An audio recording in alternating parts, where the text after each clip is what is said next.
Everybody, it's Brownie here on a beautiful Saturday night, Saturday 22nd of, oh guys, September. I can't believe it. I mean, like we are almost at election time, but are we? We'll soon find out pretty soon. Tonight is a special night, and look, every night is special. I really enjoy these Sunday nights where we have different guests coming on, really explaining different aspects of not just the RV, but our experience as we move forward. Tonight is Skye Prince's turn to have a chat with us. We had Skye Prince on 2 Mondays ago, talking about medbed projects, and for those in the HUD group, really enjoyed that talk. And in fact, that inspired me so much that I decided to start writing business plans specific to medbed projects. So what I might do is start with screen share just to go through the updates as I normally do. And screen share. Okay, so everyone can see. Whoops, we've just gone too far. There we are. Okay, so where you guys? You guys over here. I'm going to move back. It's the fun part, trying to move all the screens around. Where'd you go? There you are. Right, you home. Where'd you go? Okay, so oh gee whiz, I've blown my load. Okay, so tonight Skye Prince is talking about mind over matter. So I thought we'd have Skye Prince on tonight just to talk about the normal medbed stuff. And I know that we're all very excited about medbeds, and we all, trust me, we all have family and friends that need a medbed.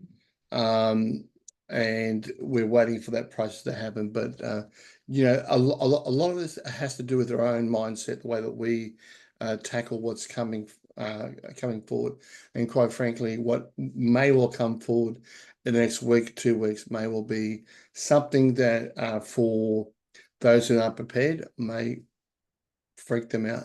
But for us, we're ready. We've been prepared up until 4 years, 5 years, 10 years, waiting for this. So mind over matter is the topic we have tonight with Skye Prince. For those who are in the HUD group, tomorrow night we're back with Catherine and her lovely new husband. They've almost been married a year. I can't believe that.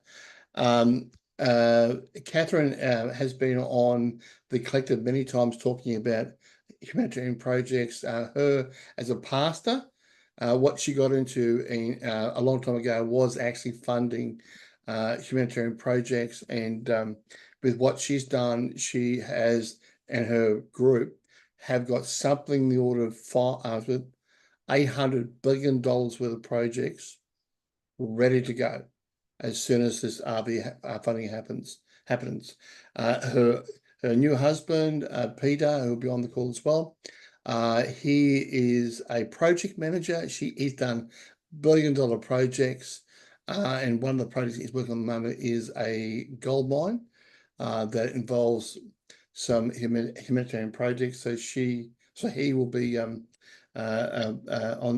tomorrow night with Catherine, going through really what does it take to successfully run a humanitarian project. It's all good to have a great vision. It feels great, you know. I've got a project, pretty pictures. You go through the redemption appointment, fantastic, your funds. What's next? And that for a lot of people can be quite a concerning factor. Now, this week, I'm believing that we should have a trust call with Rob and Trish, so Trish and Doug, sorry. They're in the middle of a few things at the moment, so I'll get the email on Tuesday to confirm Wednesday, but we believe we're due for the one this coming Wednesday. Now, this Friday, there's no lunch. Normally, on a Friday on the Gold Coast, we have a lunch either at the Boathouse Tavern or the Mermaid Waters Tavern. Actually, we are at the Mermaid Waters Tavern, but we're on Saturday. So this coming Saturday, we're going to have a all-day session from 9 to 4, just trying to get everyone ready, trying to get everyone set up with the tools they need to be able to do not just the projects, but also to spend money and so forth. So there's a lot of stuff there. You see all the graphics there. There's a lot of tools that you may be familiar with. Some you may not be. Now, the key with this is because I know that not everyone can get there.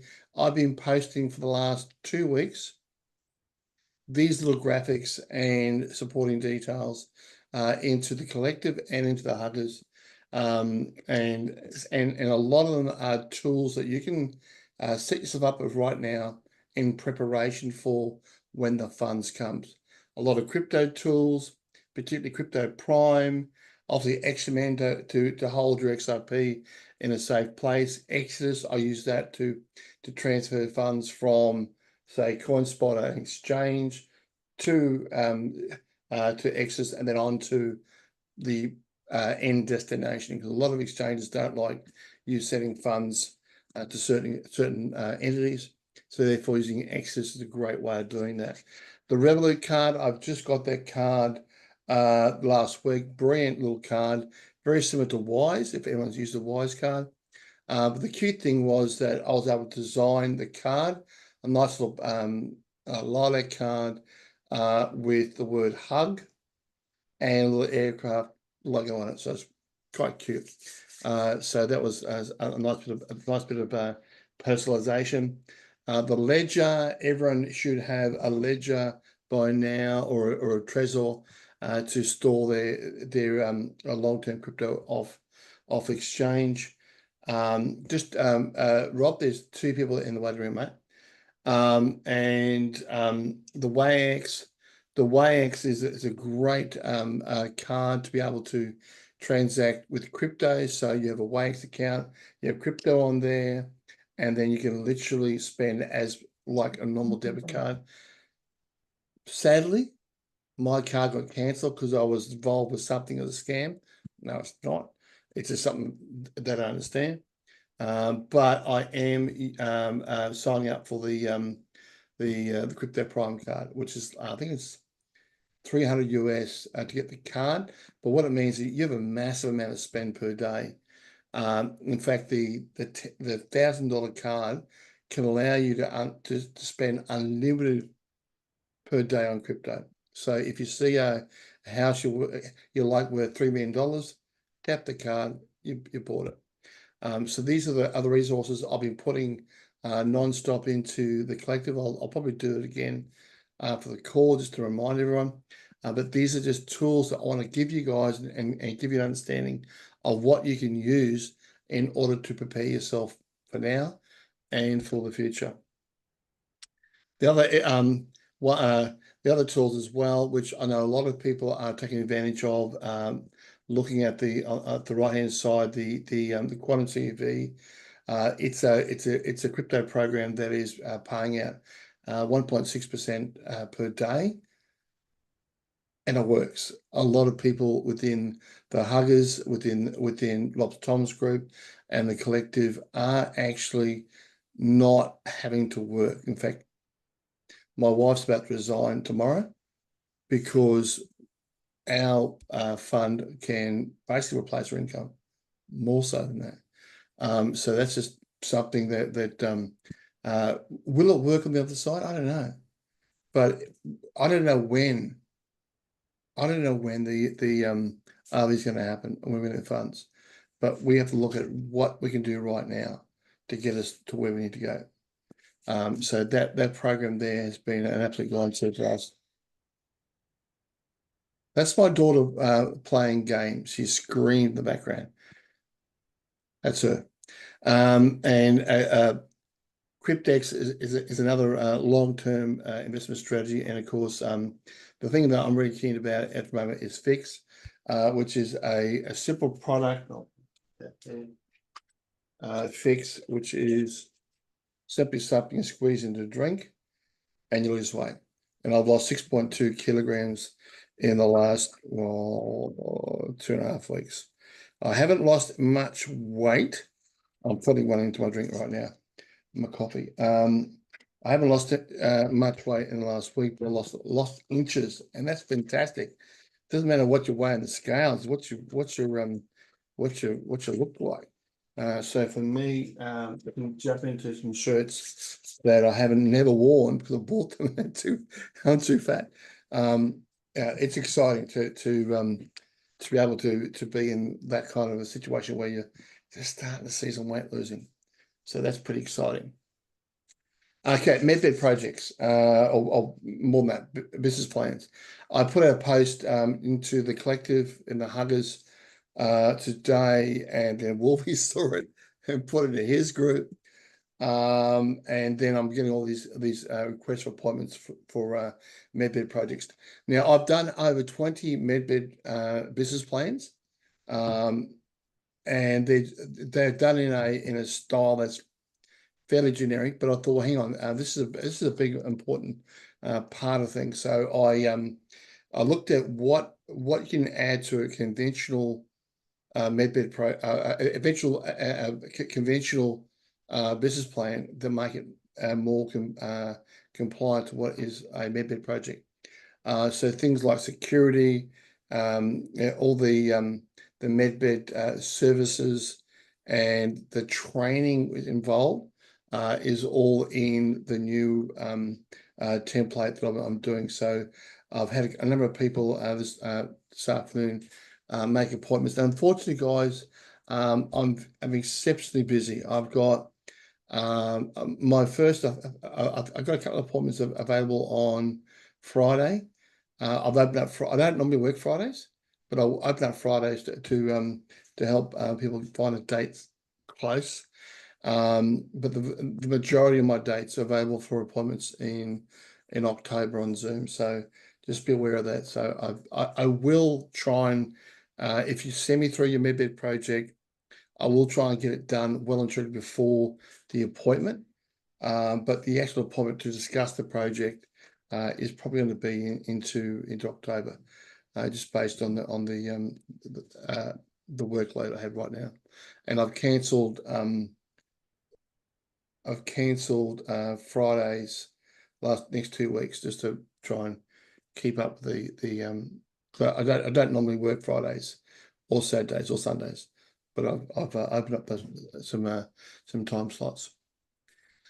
And that kind of leads into this thing here too. So literally, we're getting to the point now with the Huggers group. We're now over 400 members, and I always thought in my head 400 is a good number. And I can't believe we're still here without an RV. I do have a number of appointments, well, a lot of appointments coming up in the next 3 weeks. But if you do want to be part of the Huggers, I'll drop the details into the Zoom chat, and just find a time that can suit where we can talk together. Essentially, for me, I don't care about your background. I don't care about who you are. I care about your humanitarian heart. So if you've got a real heart for humanity, and your project may not be the most fantastic game-changing project, that's fine. But if you've got a humanitarian heart and I can see it, then the Hug group may well be for you. And that's where we have a Zoom call every Monday night, Australian time, and we have our own television channels, and I'm setting things up to be able to support you guys moving forward with a whole bunch of infrastructure based on the Gold Coast initially, which is going to be the humanitarian hub for the Gold Coast with wealth managers, with legal services, with architects. All the stuff we need to do our projects will be in this one humanitarian hub. And then once I got that perfected, I will duplicate that around the world. So I fully expect to see in 5 years' time or before a hub in every capital city in the US and pretty much around the world. That's my dream. It's my goal, and I'm working very well towards that. Nothing's ever stopped me. Business plans, yeah, we talked about it before with the med beds. normal business plans. If you send me your current project, I can create a business plan based on these headings here. And now I'll let Joy in, seeing no one's doing that. Joy is coming in. So now it's time for the feature event.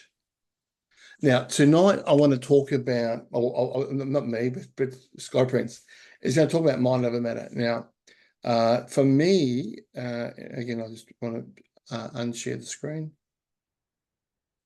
Oh, it's over there. No, I'm not going to find it. For me, in this journey, I've always felt as though that I don't have all this money and all this fun just myself. I want to be able to help people, and I want to have fun with a lot of people. And you can see it right now that we are developing groups all around the world that are going to be ready for this wealth transference. I'm just so excited about where we are right now.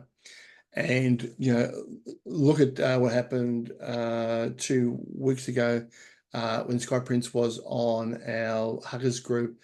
We talked a lot about humanitarian projects, and obviously in the guise of MedBits, and that was fantastic. But there's a bigger thing involved with all that, all of this, and that is the understanding that we are going somewhere that we've never gone before as a humanity. We are going from what we know as 3D to 5D and beyond. What does that look like? We've seen so many posts, so many videos about that. Tonight, what I want to do is get more understanding of what it looks like, and more importantly, what we'll be doing as humanitarians and others on that other side. To me, that's an important point. What does it look like? How are we interacting with humanity, and how are we going to use our resources in order to achieve these goals we have? I mean, everyone's got tremendous, and again, I have helped craft 400 humanitarian projects over the last year and a half. And guys, some of your projects are massive, way bigger than I'd ever think of, and some of them are quite small. Now, don't negate the small stuff. There is a lot of small projects that will work very well within your own community, and that's great. And some of them can be duplicatable, and that's fantastic. The key thing is get your project started, and then if they are duplicatable, it'll be picked up, I'm sure. And be open for people to give you advice, but also to say, hey, you're doing such a great job. Can I take what you're doing and duplicate that? That to me is the greatest compliment, because we're going away from a 3D model where it's like, it's mine, and it's patented, it's mine, to open and sharing and loving and really wanting the best for humanity. So with that background, Skye Prince, I know it's 3 words, mind over matter, but it can encapsulate so much. So I'll leave the floor open to you, darling. Thank you so much. Yeah, so basically, mind over matter literally means that what normal people would say, your head is in the clouds. Literally, your head's in the clouds. But what that basically means is that you are conscious. And you're not only conscious to the physical world. So while we're sitting here right now, we're all sitting on a chair, most of us. Some would be sitting on the floor, some sitting on the bed. You're sitting on something that is physical, or what appears to be physical. So this is the 3D. You see it as something physical. So when we're looking at it at the 5D, what we're looking at is an energetic structure that's been brought together by vibrational frequency to form what appears to be something solid. So it's like this bottle of water. This is how the perception changes. To us, it's just a plastic bottle filled with water. But from the 5D perspective, this has infinite creative qualities that you can transform this single bottle of water into an infinite number of different things. The first thing that you should see as a 5D, from a 5D perspective, is water, life, electrical conductivity. It's alive, it's breathing, it's life-giving, it's life-sustaining. So you value the water. The plastic, you can change that plastic vibrationally into something totally different. So you value the plastic. 3D perspective, it's a nuisance. We have to ban plastics. You have to recycle plastics. When in fact, this whole object filled with life-giving water is extremely valuable, because you can take it and you can change it into an infinite number of different things. So your perspective changes from the 3D to 5D by just literally opening your mind and being able to see more of life. Instead of just seeing life differently, you see more of life. And this is something that we're going to be moving into, or we are already moving into. And many people say, well, how can you go from 3D to 5D and miss 4D? Well, 4D is the actual transition phase from 3D to 5D. So most people in the humanitarian, I would like to say most people in the humanitarian community, would be in the 4D now, meaning their minds are opening, they're using more of their heart frequency, they're seeing things slightly differently, what we would call having an awakening. That's 4D.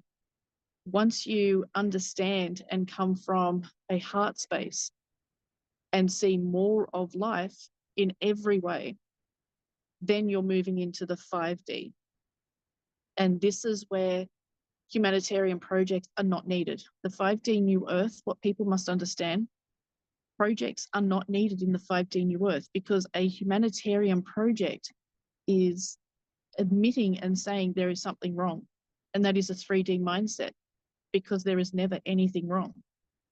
Everything is always perfect, according to what each being, each spirit wants to experience. So there's not anything wrong. So to say we've got humanitarian projects, we've still got the mindset in the 3D world.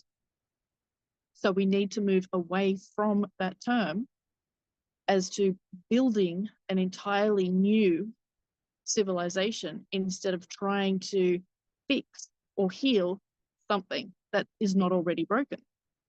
So again, this is people, when I've said there's no projects in 5D, people go, what? Well, what are we doing then? It's like, oh my God, what do you mean? So what's the RV for? What's this for? It's like, no. You need to change your mindset. We're still doing the projects, but they're no longer projects, because a project basically says there's something wrong that needs fixing. And in a 5D perspective, there is never anything wrong. Nothing ever needs fixing. Everything is always 100% exactly as it should be. So to move forward, what we're looking at in the 5D New Earth in regards to projects is an entirely different perspective, an entirely different way of thinking. Now, when you think differently, when you experience more of life, so just sitting here now, I'm looking around. Let me explain. When I say experience more of life, I'm not saying going traveling, traveling the planet, traveling other planets. That's not what I'm referring to. If I'm sitting here in the 3D right now, I'm looking directly at a phone and Brownie. I'm looking at the car behind me. I'm looking at people walking around. I'm looking at cars going past on the street. It's just life. If I'm looking at it from a 5D New Earth perspective, I'm looking at a camera that you can do many, many different things with, or a phone you can do many different things with and connect to people all over the world. I'm looking at a car that is my travel buddy, because it does have a life of its own, because it has my energy on it and in it. So it has personality. It's also made up of Earth's nutrients, Earth's minerals, Earth's elements. So it is part of Earth. I'm looking at people walking around that are reflections of myself, that are just spirit, having an experience, just like I too have chosen to have an experience. These people are also essences of God, and they're creating, helping creation create and expand consciousness so we can create more. I'm looking at cars driving past, going to their destination, having a wonderful time. Where are they going? What are they doing? How fast are they going? Is everybody okay? I'm looking at the grass next to me, breathing, growing, getting nutrients from the soil's getting nutrients from the rocks getting nutrients from the underground lakes and rivers, all of that. So that's a 5D perspective, and that is experiencing more of life. Not experience more life, but more of life. So So what you're you're seeing saying is everything. awareness. That's right, You're complete and so total much more awareness. aware. That's right, of everything, of Mm, everything. It's not just someone standing up there talking on the phone. It's mm, a spirit. It's mm. it's a spiritual being creating an experience between two people, between themselves and someone else. So your whole perspective changes. Now, when your perspective changes, your attitude changes. Your likes and your dislikes change. So you yourself change. And this is where we, as moving into the 5D New Earth, we are moving away from our friends and family who are not resonating with us anymore, because we're seeing more and more positive in life, and they're still seeing what we would call negative. They're choosing to remain in a mental state or a state of mind where they're choosing to focus on what is not important. They're choosing to remain in the stress position mentally, where we're choosing to move towards peace. So this is where we're seeing many of the humanitarians split from their family, split from their friends, leave their jobs, leave their, their social circles, leave Telegram groups that no longer resonate. I left 3 today because all I see every time I go in there is about Trump and all, stuff that isn't, it just doesn't matter anymore. It really doesn't matter anymore, because we're moving towards something. And this is something that is the transition phase.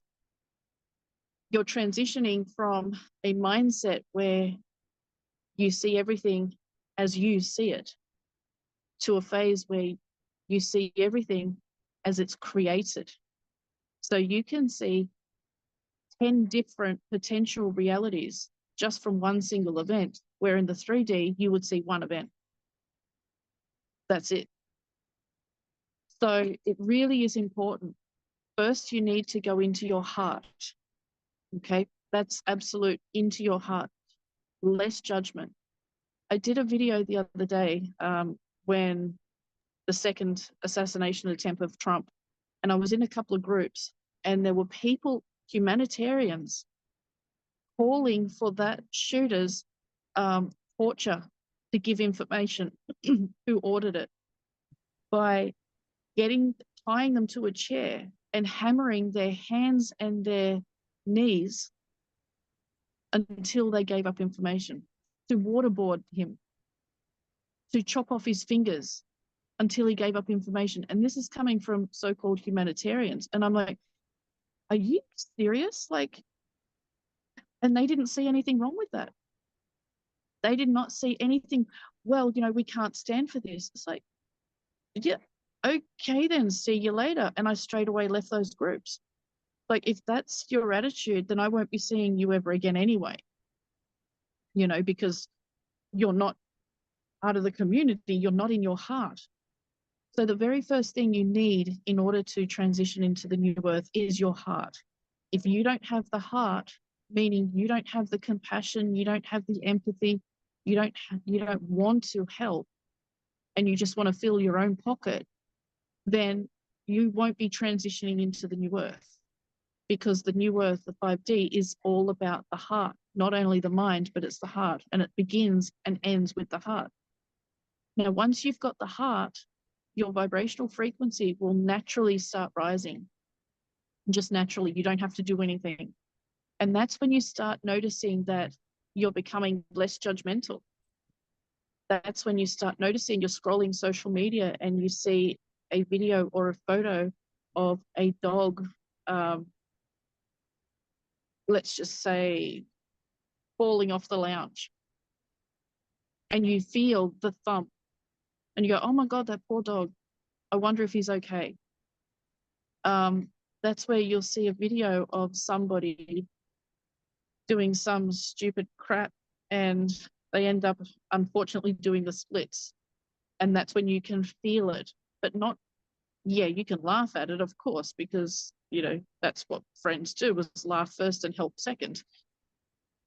So you can laugh at it, but then you turn around and you think, oh, that poor person. I hope they didn't hurt themselves too much. Where the 3D people will go sucked in, serve you right.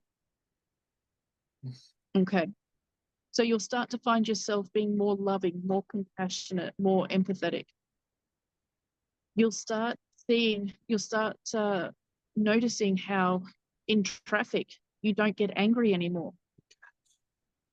You don't curse at people who, you know, cut you off. You just go, okay. One major thing I noticed when my vibration started rising and I started going more in my heart, becoming less judgmental, is I'm no longer in a hurry. When I used to be driving, I used to get there. You know, going through the city of Sydney, it's do or die, literally. And I just sit back, I'd let everybody in. It's like, what's the rush? What's the rush? Just chill. I have all day. You know, if I'm 5 minutes late, who cares? Where before I have to be 5 minutes early. I have to be there 5 minutes early. Now it's like, whatever, I'll get there when I get there. So you'll start noticing your mind slowing down and not being in such a hurry to get somewhere or to do something. It's like the mindset. If it doesn't get done today, it can be done tomorrow. There's no drama. You'll start noticing how people will start staring at you.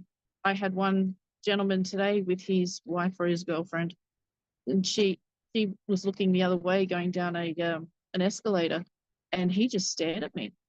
And I looked at him, I tried not looking at him, and our eyes met 3 times. And then when I smiled at him, he quickly looked in the other direction. And I'm like, Mum goes, what was that all about? I don't know. So you'll start noticing people noticing you more and more. And one major thing that you'll notice, the moment you touch the 5D frequency, which is a specific frequency, but I'm not entirely sure of the number. Once you hit that frequency, you will start finding, or you will notice, that less and less people are actually contacting you. Less and less people they're not worrying so much about you. And what you'll find with yourself is that you won't have anything to say. You won't want to contribute anything because there simply is no need. There's no need to say anything. And I've actually noticed this today, that I've hardly done any videos the last week or two. And there's a few things that I could have commented on, and no, I don't need to comment on it. It doesn't need my input. It really doesn't need my reaction. It doesn't need me to correct somebody. So, okay, it's fine. If that's, you know, what you believe, you'll find out, you know, the truth when you're ready. And when it hits you, when it comes to you, I don't need to correct you. And it really is a very satisfying, relaxing thing. It's peaceful. It's peaceful. So right now, many people, let's just take a hospital. Many people in hospitals, when they see a person high on drugs being brought in by the police, let's just use that example. Many people will go, oh, druggo and drug addict, and, you know, what they do and all this. In 5D, what happened to them that got them into drugs in the first place? What trauma have they suffered that they need to hide that trauma away instead of dealing with it. So instead of judging them as taking drugs and getting high, you're being empathetic with them and compassionate as to what drove them to that in the first place. So this is just the different kinds of mindsets that you will have from 3D to 4D to 5D. And what I really want people to understand is the 5D new Earth. Sorry, massive train going past. 5D, at least it's not the steam train that went past earlier. That was loud. That was really loud. 5D new Earth is a galactic community. So space travel, going to other planets and civilizations. Being a 5D new Earth person also means that you go to planets and civilizations that are where we are now and helping them to increase their frequency, giving them knowledge, giving them education. And this is something that's really important for people to understand. You can't be extremely religious. You can't worship another, because if you take those beliefs and mix it with the galactic community, with beings from all over, with all different beliefs, you're not going to survive in that community. You can't take your God is my savior kind of mentality to these other communities, because it just doesn't work. So it's really important to understand you have to be neutral in your beliefs in everything that you do. Because once you start working with these beings, if you're not neutral, they won't work with you. They'll say, no, you're not ready. And that's not what you want in the 5D new Earth, because you're going to have beings from all different planets that look very different to you and to us, speak very differently, have different beliefs. They wear different clothes. Some don't even wear clothes. So, it's very, there's one race of beings that looks like a 6-foot tall cockroach. Literally, they're 6 foot tall at the top of their back and they look exactly like a cockroach. But they're the most loving beings and they're extremely intelligent and extremely conscious. If they came here to Earth, people would pick up a gun and shoot them straight away. And they're the most peaceful, loving beings you can possibly imagine. So this is where you really have to be open-minded and in your heart with a neutral mindset. And it's not easy to do. The hardest thing to do is undo generations of beliefs, of almost stuck in our own way. Can you imagine if a 6-foot tall cockroach just dropped down out of the sky? Absolute. Everybody would be sending their cannons into him when he's just here to teach us and to tell us how good we're doing in ascending. And ascending is really hard. It's really hard. And this is why Earth is a school, is so that you can undo those programs, those mind programs, so that you can push past all of that and rise up in consciousness and in your heart to join the rest of the galactic community. So 5D New Earth is not just about projects. It's not just about getting people healthy in the body. It's not about technology being released. 5D New Earth is all about consciousness. And the technology that's going to be released will come with the raise in consciousness.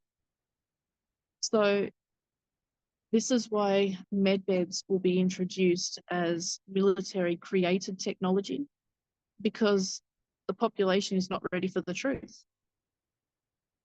They're really not. So it's really the humanitarian community in the 5D New Earth is going to be pretty much the leaders of the new Earth, of the new Earth civilization. In consciousness, in heart, we're the ones that's going to show the rest of the population how it's done. We're the ones that's going to be the educators of the rest of the population. We're the ones that has come here for this purpose, And part of our job is to remember who we are, to regain that connection to source and our higher self so we can do our job. Now, a lot of people have asked me, well, won't medbeds just reconnect? It's like, no. Yes, they can, but they won't, because us learning to reconnect is part of our ascension process. It's part of our job as a human and why we've come here. So medbeds and the new technology will do a hell of a lot to raise humanity up. But at the end of the day, it is our job and our responsibility to do it for ourselves. And this is why, you know, we have to take care of ourselves physically, mentally, and spiritually before even worrying about jumping in a medbed. Even someone who's very sick, if they still have their mind, they have all they need. Because a 3D person going through cancer with a 3D mindset, why is this happening to me? I'm scared to die. I'm scared of the treatment. I'm sick all the time. Why me? I'm a good person. What's my family going to do without me? A 5D mindset wouldn't even have cancer because they see everything as an opportunity. They see everything as an opportunity to learn, to grow. Okay, so I have this broken bone because I was stupid enough to get on a horse that hadn't been ridden in 12 months, which I'm not going to do, by the way. But I broke my bone. 3D person. Oh, crap. Now I can't go to work. I can't do this. I can't do that. 5D person. Okay. Thank you, universe, for telling me that I need to take a break. I didn't pick up the signs before, but now I have time to relax. Thank you.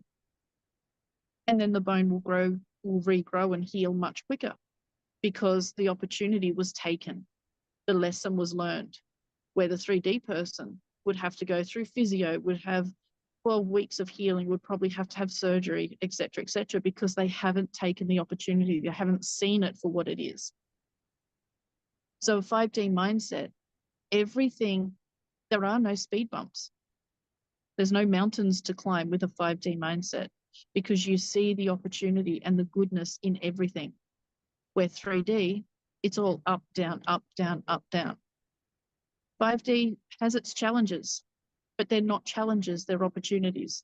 So you enjoy it. Even if it's something that you don't prefer, you still enjoy those challenges because you start to enjoy growth and learning. 3D, crap. That's it. I throw my hands up today. I'm not doing nothing more. I'm out of here. 5D, thank you, universe, for that opportunity. I enjoyed it immensely. Even the way you speak changes. The way you use and express your words changes. Everything changes as soon as you start going more into your heart. You as a person, you change, and people will notice the change within you. And this is where a lot of people will stop talking to you because they don't like you anymore. Low vibrations like low vibrations. Like attracts like. Feathers flock together. That's right. Yeah, that's right. So the moment you start going into your heart, expect people to drop away from you because your heart, that frequency, challenges their low frequency. And all of a sudden they'll start calling you names and hanging up on you and not wanting to spend any time with you. It's nothing to do with you, but it has everything to do with you. You're their trigger and you're making them uncomfortable. So it's really important to stay in your lane, to have your blinkers on, to not worry about what everyone else is doing. This was about 12 years ago, I was going to a spiritual church and I went to lunch with the lady. I got quite close to the lady and I went to lunch with her. And on the way back from lunch, I had a message from Seth, from Seth Speaks, Seth, the third son of Adam and Eve in the Bible. And he said, you are about to embark on a journey. This journey you must take alone. Many people will join you, but they will leave your path. And he said, you must continue on the journey alone. No one can follow you. No one can walk this journey with you. not even your mum, not your brother, no one. And he said something very interesting. He said, never read the comments. Give information and turn everything else off. And I didn't understand what he said, because what he was saying, because I had no intention of doing any of this. I didn't want this. I did everything to stay away from this. And then it hit me one day that when I started talking about medbeds in detail, there was nobody else talking in detail. They were extremely general. And it hit me what he said. Only you can walk this journey. And of course, I'm the one that chose to be the speaker, the educator of the medbeds, nobody else. So everyone who's giving information now, if you notice the information, is just a knockoff from everything I've said. And then they put their name to it. And you can feel that when you read and listen to their information, you can feel that they're pulling at information that they've already heard. So it's not their own. They're just jumping on the bandwagon. And it really hit me. And I wondered for a long time, why was it only me? Like, what about all these other insiders? Why aren't they talking in detail about it? Because it's not their job. Seth said, only I can walk this journey, and I have to walk it alone. And then it hit me, don't read the comments. Of course, death threats and all that crap. Why read the comments? But within those comments, there are some beautiful messages. There's some real hope, encouragement, real thanks, thank you from the heart. So reading the comments, while it has harmed, because I allowed it to, it's also helped immensely. Now, again, this is where you will drop down from 3D to 5D. You will go up from 3D to 5D, and then you'll come back down to 3D. Because remember, you're in 4D. Okay, remember you're in 4D, the transition. So there will be times where you will drop down to 3D and have very 3D moments, and then you'll feel guilty and stupid and go, I'm better than that. And then you will raise up again to 5D, and you'll have a short amount of time there. And then, the next morning you wake up and your vibration's a bit low because notifications haven't come yet. And then you'll stay in 4D for a little bit, or you'll drop down to 3D, and then you'll kick yourself in the backside. Then you'll go back up to 4D, and then you'll get a bit of, Wolvie will give a bit of good news. It sounds like notifications are coming. Then you'll be back up into 5D, and it's a roller coaster ride.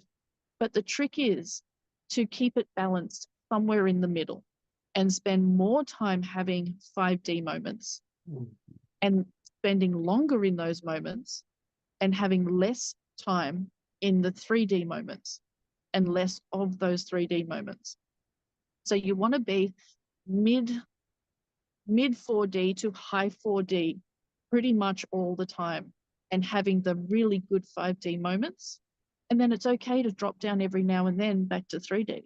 Just don't stay there. And the reason we do drop down to 3D is because whatever has triggered us, whatever we're feeling when we have those 3D moments, is there because we haven't healed or dealt with the trigger. So we're allowing ourselves to drop down again to deal with whatever it is that we need to deal with, and then we rise up again. And then we'll drop down again because now there's something else. Because remember, we're clearing all our trauma, we're clearing all our emotions, we're clearing our childhood stuff, we're clearing a simple phrase that one of our parents said when we were 2 years old, because our DNA retains everything. We may not understand it. We may not understand that feeling we have, but we have that feeling for a reason. And it's really important not to kick yourself in the pants for dropping down, because you're dropping down because you need to be there for that moment to work on something, to deal with something, and then raise yourself up again. And also we drop down quite a lot to challenge ourselves. Okay, now you're in the lower state. How are you going to get back up? And this all comes to controlling the mind. If you can control your thoughts, You control your mind, you can control your emotions. And in the 5D, you have to be able to control your mind, your thoughts, and your emotions, because you're working with people, with beings who are extremely telepathic. And even saying hello out loud to one of these beings, they interpret that as you yelling at them. And then they think, well, what have I done? Because their frequency, they're so highly tuned that if you have a fight with one of your family members or your husband or your wife before leaving the house, they pick up on that very quickly, because you have not controlled your emotions and your mind. You're still replaying it over and over and over. You're still angry. So when you walk into let's just say a medbed center and you're working with an ET, straight away, they've already got their block up. And they'll say, okay, yeah, go outside, deal with your crap, and then come back in when you've calmed down, because your attitude right now, your vibration is far too high. It's too aggressive. It's too emotional. You're not stable enough to work. So controlling your thoughts, 100% necessary. And I mean 100% necessary. If you can't control your thoughts, you will not be able to work in a 5D environment. If you're not genuine, if you're saying something, but you're not feeling it, you won't be able to work in a 5D environment, because everybody in a 5D environment will be somewhat telepathic. They will be tuned into their psychic senses and their empathic senses. They will feel you are not being genuine. So even if you say to someone, oh, hey, Brownie, how you going today? And you're not feeling great, you say, yeah, I'm really good. I will know that you're lying. You So have to in be that genuine. case, you cannot fake it till you make it. No, You got to make it, and absolutely that's not. it. Mm. No, you cannot fake it till you make it. In 3D, yeah, you can, because people are totally blocked off from their own intuition, and So true. Yeah. they don't care. They really don't care how you are. They're just trying to be a bit more polite. They really don't care. But in 5D, you have to mean what you say. It has to be true. The Your moment words you are say bond. something not true, yeah, the moment you say something that's not entirely true or 100% true, you will be called on it. You'll be called up. And those other dimensional beings, they will hold you accountable, because they want you to advance yourself, not to hide yourself. So what we do now is we hide behind our words. You can't in 5D. If you're not feeling well and one of them asks, how are you? And you say, yeah, I'm great. That's our bullshit. What are you really feeling? No, I'm fine. Bullshit. You're not. You can't lie to me. What's going on? And they'll make you talk about it. Then they'll say, you see, isn't being genuine and honest better? Because now we can help you get through this instead of you getting through it alone. Remember, we are all one. We're a team. We're not individuals. I know what you're thinking. You know what I'm thinking. Therefore, we work together. And they do really expect everyone to raise themselves up to work as one. And working as one is knowing about oneness. You see, 5D is not just about knowing spirituality and all of this. It's about acting on it. It's walking your talk. Just having the knowledge is not enough. You have to be walking your talk as well. So if you value honesty, you have to be honest all the time, not just when it suits your cause or suits your agenda or the situation. And this is what I've been trying to get through to people. People don't want to talk to their family about humanitarian projects and disclosure and all that, because they're scared what their family will think of them. Well, in 5D, you're never scared of what people will think of you, especially your family, because you know that you're planting that seed. You know that you're helping their consciousness to expand. even though they may turn around and say you're crazy, it's already in their mind. And hours, days, weeks, months later, they will start thinking about what you said. And guess what? There's the beginning of their awakening. So never, ever, ever be scared or hide yourself for fear of another, or in case you make someone uncomfortable, or if they don't believe it. Because you're there to help them. Just your mere presence is there to help in their awakening, to help them be a better person, just as other people are there to help you be a better person.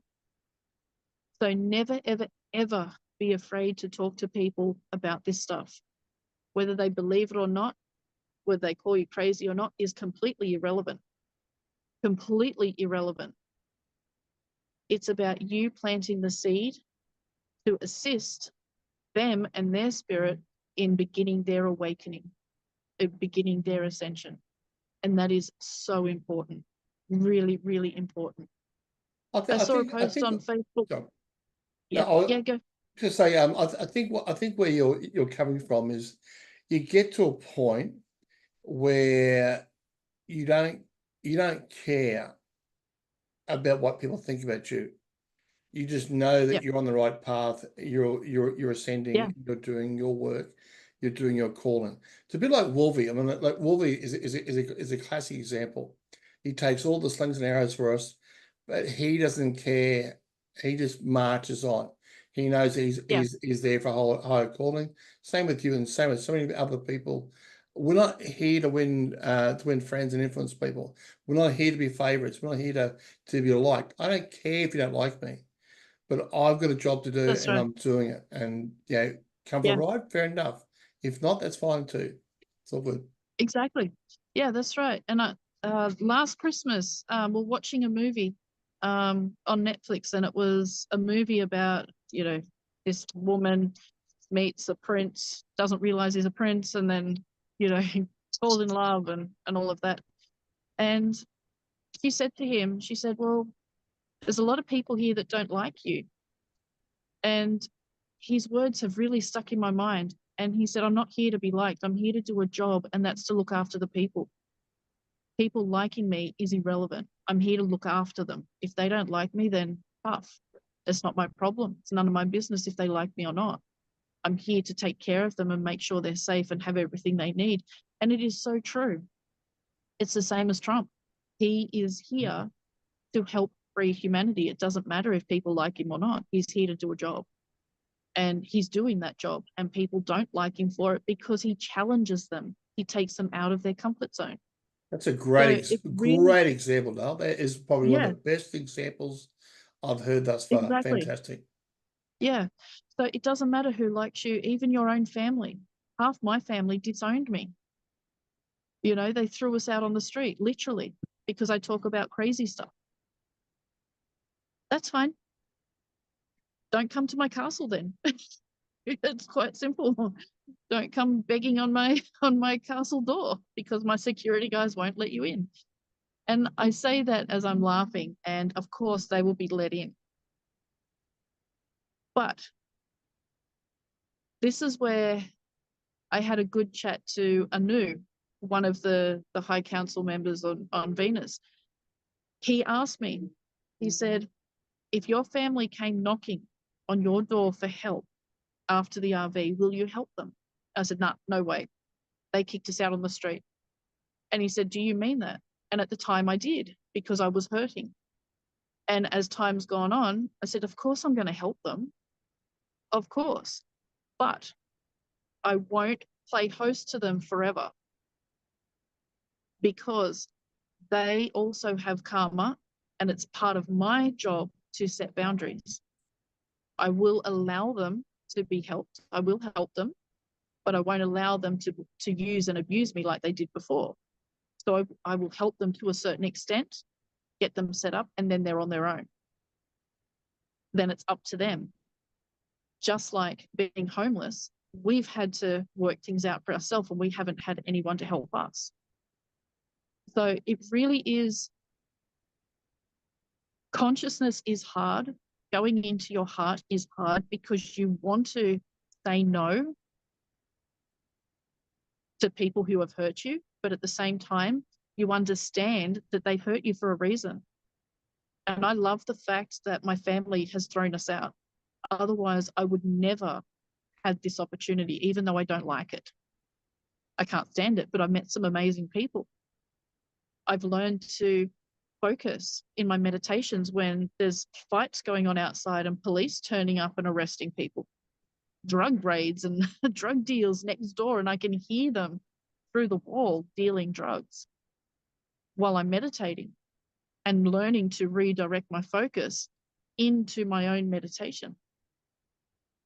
So it really is when people and situations that you do not prefer, that you really wish did not happen, when they happen, they are the world's biggest blessing. They're the biggest blessing that you could possibly have. Only if you have an open mind and see the opportunity within it. And that is the 5D mindset. Because the more you see opportunity and positive outlook on things that you don't want and you don't like and you don't prefer, the less of those things you will actually have.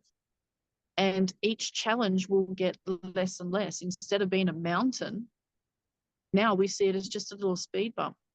And you'll get to the point where you don't even see the speed bump anymore. The speed bump doesn't exist. It's not even a challenge. It's just a detour. And you begin to enjoy that detour.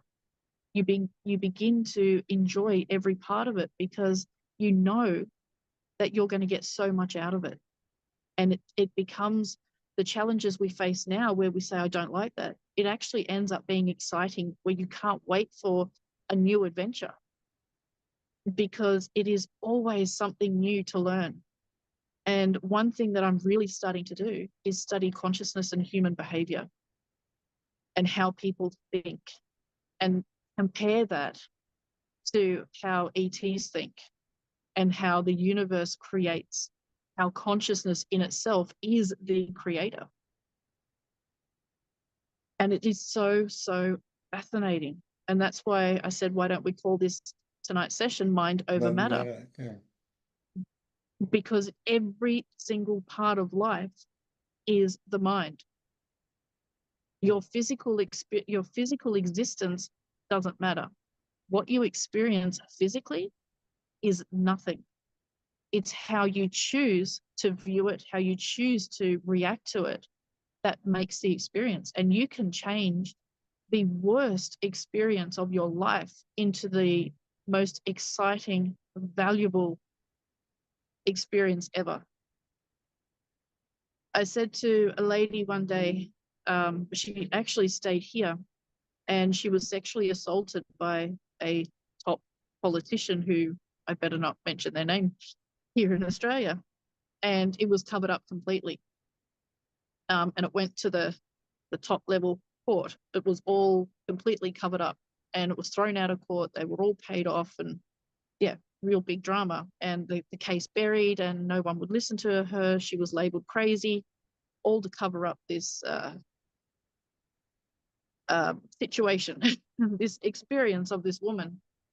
And all she was focused on is, why me? I want justice. Why? When am I going to get justice? And I was channeling one of the galactics, and they said, you will never get justice because you're not open to the experience. Therefore, the issue that you're having will remain until you change your mindset, until you become more open and accepting that it actually happened and it happened for a reason. You will continue to be seeking justice, and that justice will never happen. It will never come because you haven't learned a lesson, because you haven't seen the experience for what it was. Yes, being sexually assaulted was absolutely horrific, but it only hurt her body for that moment in time. She chose to allow it to hurt her mind for many, many years. Therefore, she relived the trauma every single day, when in fact, she could have been out there educating women, going to girls in schools and talking to them about sexual assault and empowering herself and other young women and men. But instead, she chose to remain in this victim mentality, so she never got the justice, and she won't. So she'll come back again in another life and experience the same thing to see if she'll actually be more open-minded and use the experience to her benefit. So if you look at, let's look at sexual assault. 3D people go, how can that happen? Why would God allow that to happen? That's evil. It's horrible. The perpetrator needs to be executed. If you look at it from a 5D perspective, okay, she had an experience that was traumatic, done by somebody who obviously liked the control over another. But why?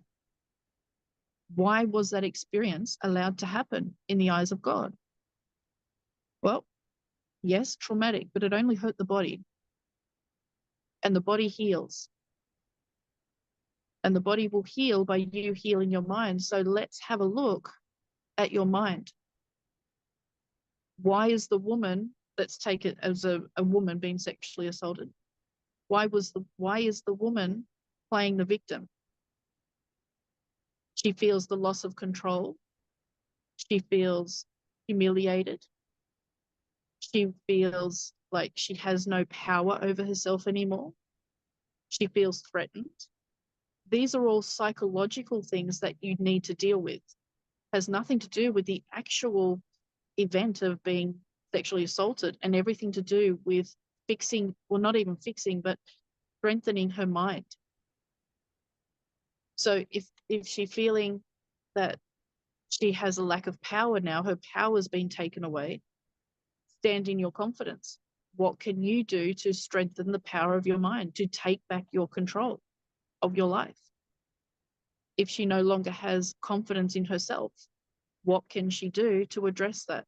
So even just the one act of a sexual assault, it's all mental, all of it.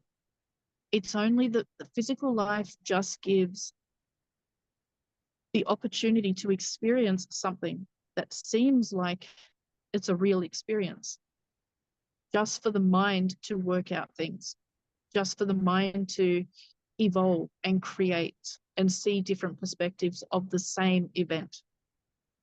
So where you could see it as traumatic, I might see it as exciting.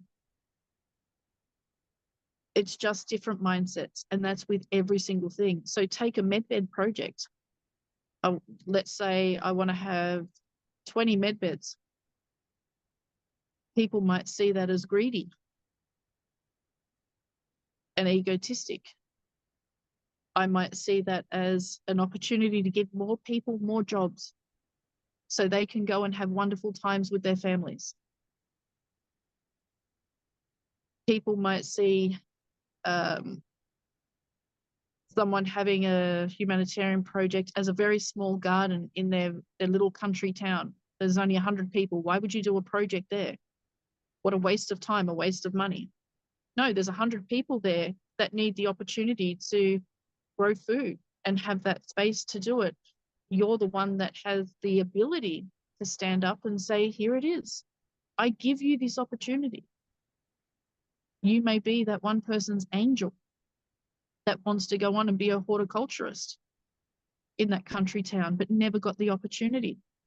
Now they know what they're doing, so they can go to the city and they can become a professor in horticulture, and they can teach others. They can go back to their country town and teach everybody else. So it's just about seeing opportunities, no matter how big or small, in everything that we do. Nothing is egotistic.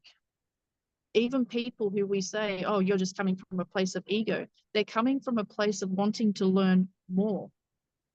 They're coming from a place of not having enough confidence to sit back and say, yeah, this is all good. They're not having the ability at that particular time to be in the flow, which is why they come forward and appear to be egotistic, to be in their ego, because they're not confident enough to be themselves.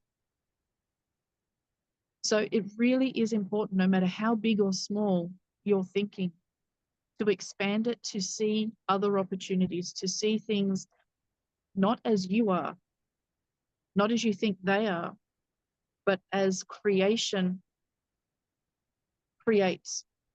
And there's an infinite number of reasons for the one thing. We just have to be open-minded enough to see it. And a lot of people say, well, this person channels, there's a lot of channelers out there, a lot of channelers. Why do they all have different information? It's because the person that's doing the channeling is at a different level or stage in their own spiritual development, in their own level of consciousness, in their own beliefs. And you can only bring through and interpret information that you're ready for. You can't channel something that you're not ready for, because that message would damage your consciousness and where you are in your development. So if somebody says this is A plus B, and someone says, no, it's X, Y, and Z, one's wrong, one's right. No, they're both right. Everyone is always right. Everyone. Nobody lies, because if your mind can think it, it's already been created on some level. It may not manifest into your particular life, but on some level, it does manifest and it does become truth. So this is where consciousness, and a lot of people will disagree with me on that, where people lie, people make up stories, people do this. The moment you think it, you've created it. Okay? Same with your projects. The moment you think about something, you've already created it. You've already put it in vibrational frequency, and it's beginning to move. It's beginning to manifest simply because you thought it. And this is another reason why in 5D there's no judgment, because you come from the heart. If you're thinking, I'll use this lady walking down the stairs on her phone that's about to fall down the stairs because she's not watching where she's going. If I was in 3D, I'd go, look at these young people always on their phone. Haven't they got anything better to do? That's a judgment. If I'm thinking from 5D, I'm going, I wonder who she's talking to. I wonder what she's creating with the person on the other end of the phone. I wish them well in their creation. So this is just the difference in the mindset. Now, she might just be watching a video.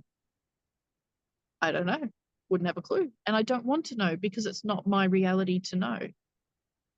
But what she's doing could be 1,000 different things on that phone. The potentials also for her of tripping and falling down the stairs because she's not paying attention is also 1,000 times increased. But she didn't, because she wasn't meant to fall and trip. She was meant to make it down the stairs safely to get her dinner from Uber. So it's really, really important when you go and do your projects and you walk into your redemption appointment to walk in with 100% confidence, with an open mind and an open heart. I was asked by one of the galactics, if you walk into that redemption appointment and you receive nothing, what will you do? And my initial reaction was to throw the biggest temper tantrum that this planet's ever seen. And he said, in what way? Why do you feel that you would throw a temper tantrum? And I said, because I've given everything. I've lost everything for this cause. I've taken all the hits and arrows. And he said, so what you're really saying is you're still hurting. And I said, well, yeah. And this is about 2.5 years ago. He asked me this. I said, of course, I'm getting death threats and all of this. Then he asked me about 6 months ago. And he said, I'm going to ask you the same thing. If you walk into that redemption appointment and don't get a single thing in return, what will you do? And I said, that's a tough one. I'd probably be upset. Of course. all my dreams and everything, you know, is not going to manifest. And I said, but I know that there would be something else in store for me. I would never be walking away empty-handed, because I know that something bigger, more important and better would be waiting. And I know that I'd be contacted later to do something. I know that there's a position there for me that I'm going to love. And he said, okay, I'll tell you, you're not getting anything. I said, okay, fine. But in my head, I was going, you. And he said, there you go. There it is. I said, yeah, I know it was a challenge and I failed. I fail them all the time. I failed one today. Like, I can't keep my mouth shut. And I was told not to say anything, and I went straight away and told people. But you know, it really is interesting to watch how you grow. To be asked a question 2 years apart, the same question, and have two different responses because you've grown that much. And part of the ascension journey is most of the time you don't realize you're growing. You really don't, because you're working on yourself every day. You don't see the growth. And then they come and ask you the same question a while, you know, a fair amount of time between. And only then do you realize you've actually grown a lot, a hell of a lot. And I said this to my spirit team, I can't grow here. I can't do my meditations here properly. I don't get the real connection here because I've always got, I have to do my meditations in the bathroom. And I got two other people in the room that also may need to use the bathroom. So I can't go deep into meditation. So I haven't really developed spiritually in about 3.5 years. And they said, that's bullshit. Wait till you leave here and you will find out just how much you have grown. You only see you haven't because of the challenges that you faced. And when later, when you're out of the environment, you will see just how much those challenges have helped you grow instead of holding you back. And I'm like, yeah, okay, I can see that. So it doesn't matter what challenges you have. It's all mental. The physical environment, your physical body, is just the opportunity for you to use your mind in a more purposeful way. If you're bedridden, you still have your mind. As long as you still have your mind, you have everything you need. If you're in a wheelchair and you have your mind, you've got everything you need. The physical life is only an opportunity for you to experience more of consciousness. Again, mind over matter. So, Skye Prince, I mean,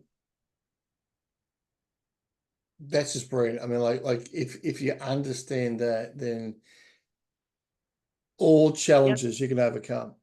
yeah, Honestly, I that's mean, right. we've been through so much in the last few years. I mean, when you understand that it does not matter what happens to you or what people Exactly. think about you Yeah. or where you are right now, how much Zim you got, or sometimes I look at some of the comments in some channels asking them what's the rate for this, rate for that? Who I gives a know. rip?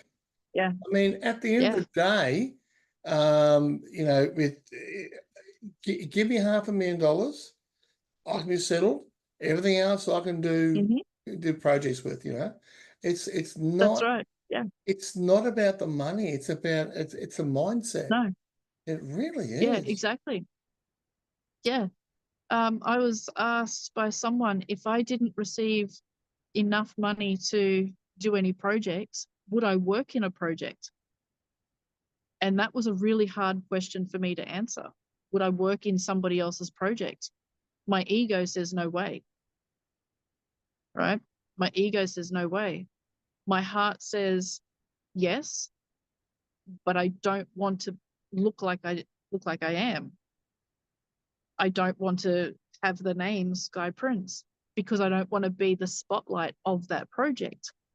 I want to be one of the staff members, one of the equals, not somebody that others put above, which people do put me above others. because I know about medbeds. And when I meet people in person for the first time, they're like, oh my God, can I have your autograph? Oh my God, can I have a photo? And I'm like, okay, but my heart's saying no. You know, rise up. You also have access to this information. You also have access to all of everything that I've said and that I teach. You already have it all. Why aren't you using it? Why aren't you accessing it? So my answer would be only if I could change my identity and my name. That's where that comes Because I from. want to be on the, because I want to be on the same level as everyone else and not put in the spotlight. Well, it's funny. I And mean, if I, like we've had our summits. You come up to the Gold Coast for a couple of summits. So is Wolvie, and that last one we did at the Dublin docks. Now it was you, me, Wolvie, Lobster Tom, Captain Marvel Jr. We're just ordinary people. We're no one special. We don't want people, sort of bowing down or that's right. lording over. No, we're just Yeah, normal exactly. people with a job to Yeah, do. exactly. And I've just bought a new horse in the last week and a half, and today, a few hours ago, I found agistment for a finally. No one would call me back.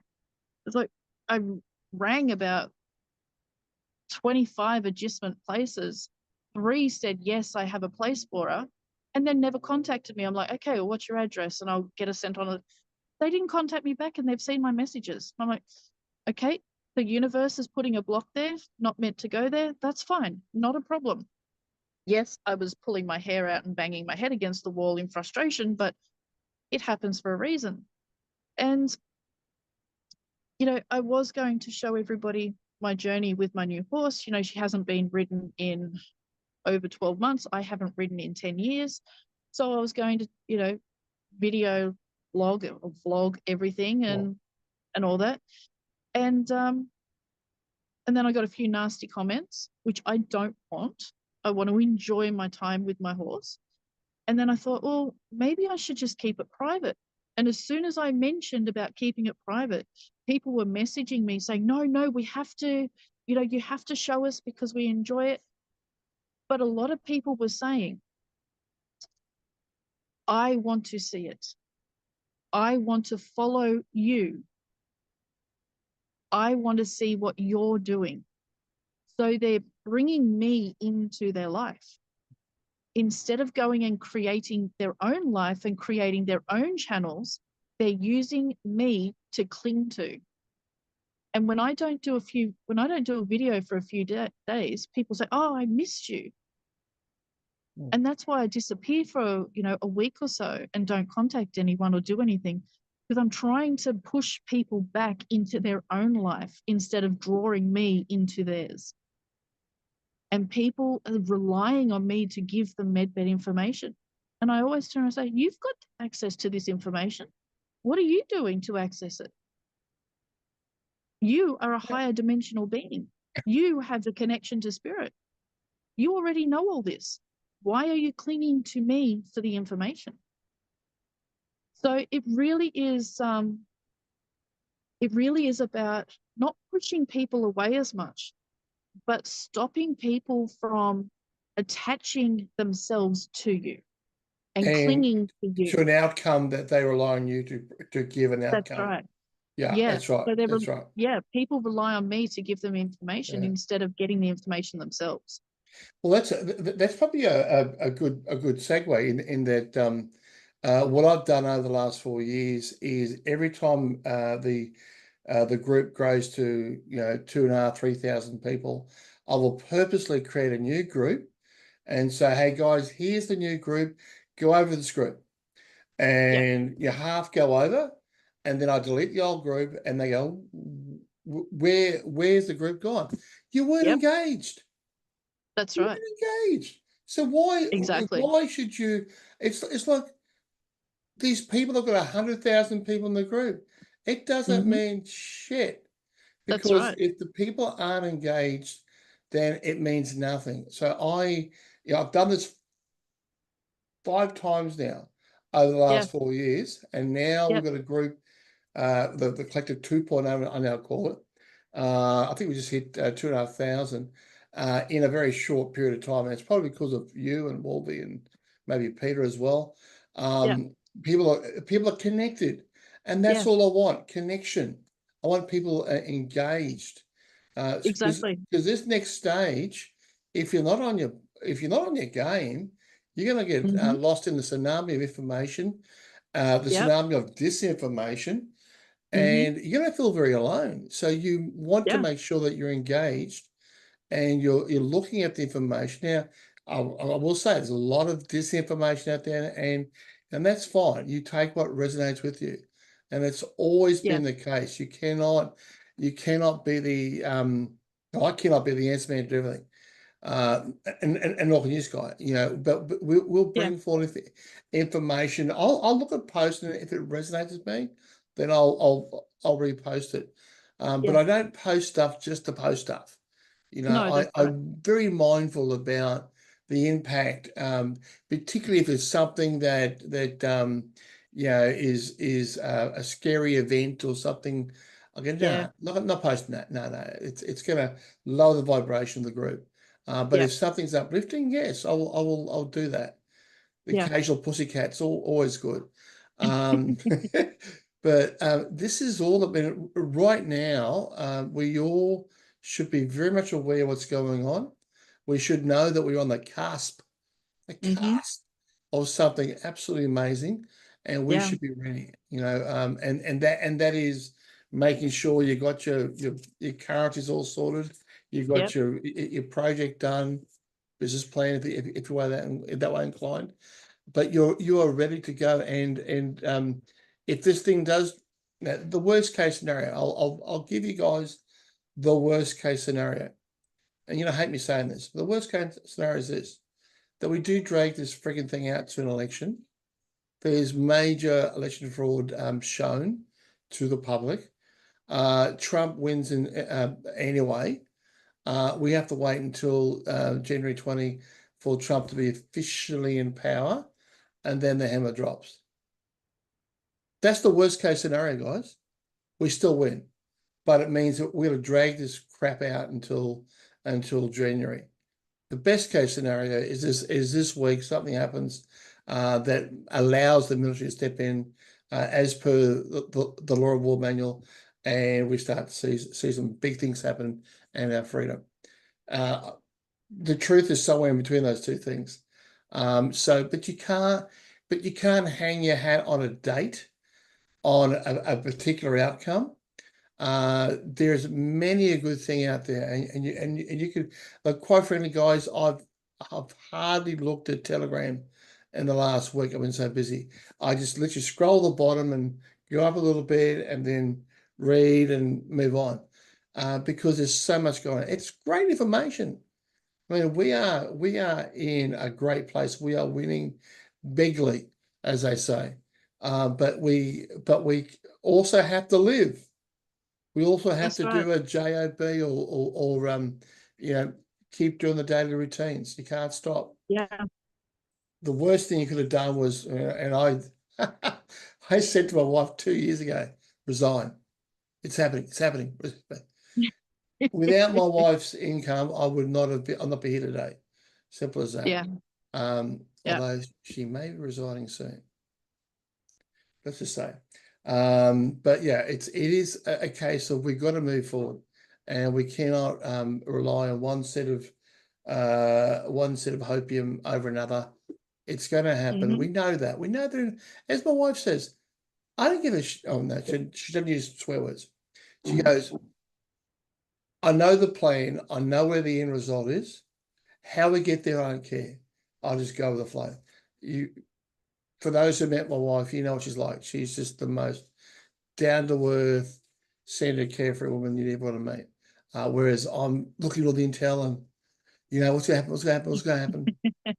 Nah, she's the exact opposite. So kudos to Yvonne, that's for sure. But I said all that to say that I totally agree, Skye Prince, that we cannot pin our hopes on a certain income.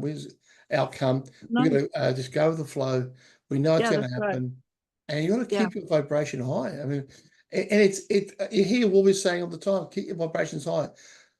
That sounds good in theory, but when you're getting a bill in the mail, or you're getting a colleague at work chewing your ear out, or whatever, I acknowledge it's hard.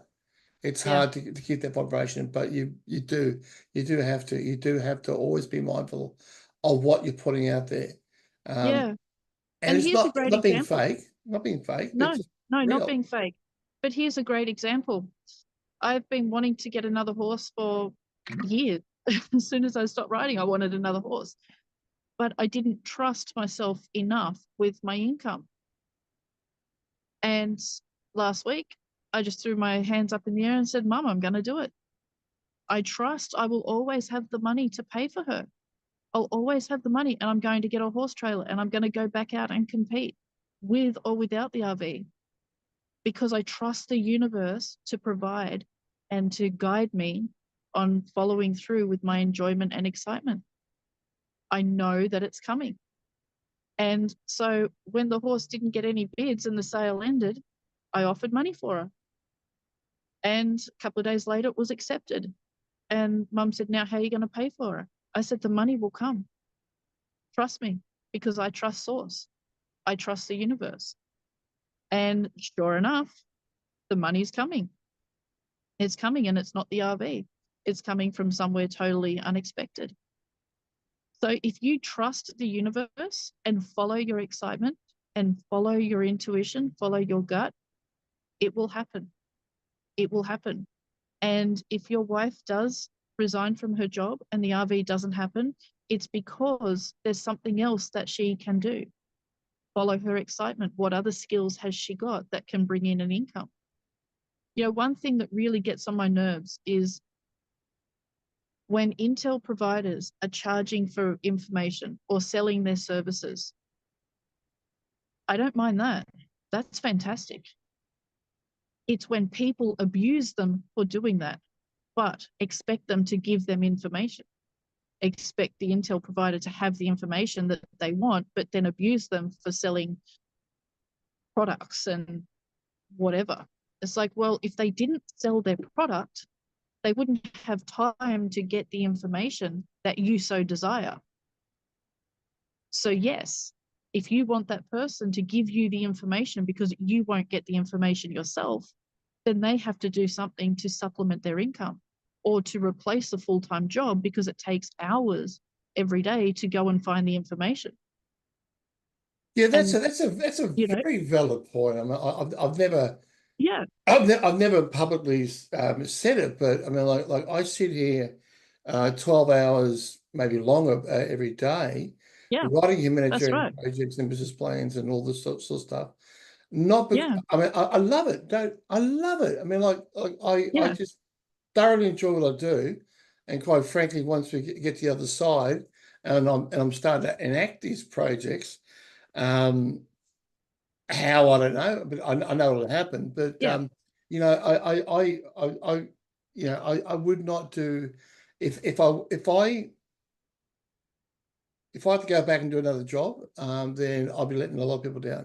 And I just couldn't do that. that's right. So I'll just keep on doing what I Exactly. do. And you still got your bills to pay. Oh, So, yeah.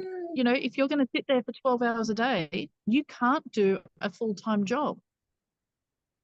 So, you know, and like myself, I spend 18 hours a day, or I used to, on the internet giving people information for free when I still have bills to pay. If I didn't sell my courses and do readings and sessions, I would not be able to help people, because I'd be going to work all day, and then I'd be too tired to come back and help people all night. So, you know, people that have a go at Intel providers and all that for selling services, selling their products, without them selling, without them making money off their followers, followers wouldn't have someone to follow. So true. So true. They would have to do the work themselves, and people don't want to do that. So, you know, Actually, it's it's probably weird. a good time to as a segue, shall we say? I know that you've been doing these spiritual courses now for a long time, and it's just been in the background, and again, Mm. it supplements your joy, which are the horses. So just give me an understanding of what you've been doing the last 6 months, and what groups you're helping, and what you're looking to do. And again, I'm the same boat as you. As soon as the RV Yeah, happens, everything stops, yeah, projects, that's right. everything stops. But until then, we have Yeah. to keep on doing So then stuff. we have So to keep explain. going. Yeah, yeah. Yeah, So explain to me yeah. what you've been doing, Duff. Yeah, so basically I've been doing several courses, vibrational medicine healing, which we had our first session yesterday, and that goes for 6 weeks. I've done spiritual counseling preparation courses. I've done 4 of them, which was hugely successful. Basically preparing you to be a spiritual counselor, literally to work in a healing center, med center as a spiritual counselor. We've done animal healing workshops. With all kinds of different spiritual mind over matter, empowering, breaking down your barriers and your mental blocks. Mediumship, all kinds of different courses we've been doing. And I'm always asking my guides, what else do people need to know? What else do people need to know? And they're like, don't worry, we will give you the next round of courses when it's time. And I'm like, oh, getting itchy fingers. I need to do something. They're like, no, it'll come. It'll come. And then sure enough, I woke up one morning and I had this thought in my head. People want readings. They want private sessions. They want to hear from their loved ones and know that they're on the right track, and any advice. So it just came to me as I woke up one morning, do group reading sessions, 10 in each group, over 2 hours, and read for each and every person, just like a compressed mini reading, but with lots of information. So I put out, I think I put out 5 of them, and they sold within a couple of hours. I'm like, okay, so this is something that people really, really want. So then I think I've got 13 or 15 of them all sold out within a couple of days. I was like, Fantastic. okay, so people really want this, so I'm going to give them more of that. But what else do people want? And my guide said, don't worry, let's get a few of these done, and then we'll give you something else. It all depends on the consciousness of the community as to what they give. So if the community as a collective is lacking in one area, they will give me that, to organize that, to pick up that part of the community. So it could be people at the moment are losing hope and faith because it hasn't happened yet. The signs are there, but it still hasn't gone yet. People are losing faith left, right, and center. So I'm sure the next thing will be all about lifting up your hope, finding that strength and courage within, and understanding more from a higher dimensional point of view why timing has to be perfect. And if we want it to happen now, just because we want it to happen now, it doesn't mean it is the right time. So I'm pretty sure that one's coming next, because that's what people need at the moment. Particularly where we're at, When yeah. yeah, and a lot of people have, when I put out a course, they say, well, where can I read about what subjects? It's like, you can't. I'm still developing I it. get the It's coming, it's downloading.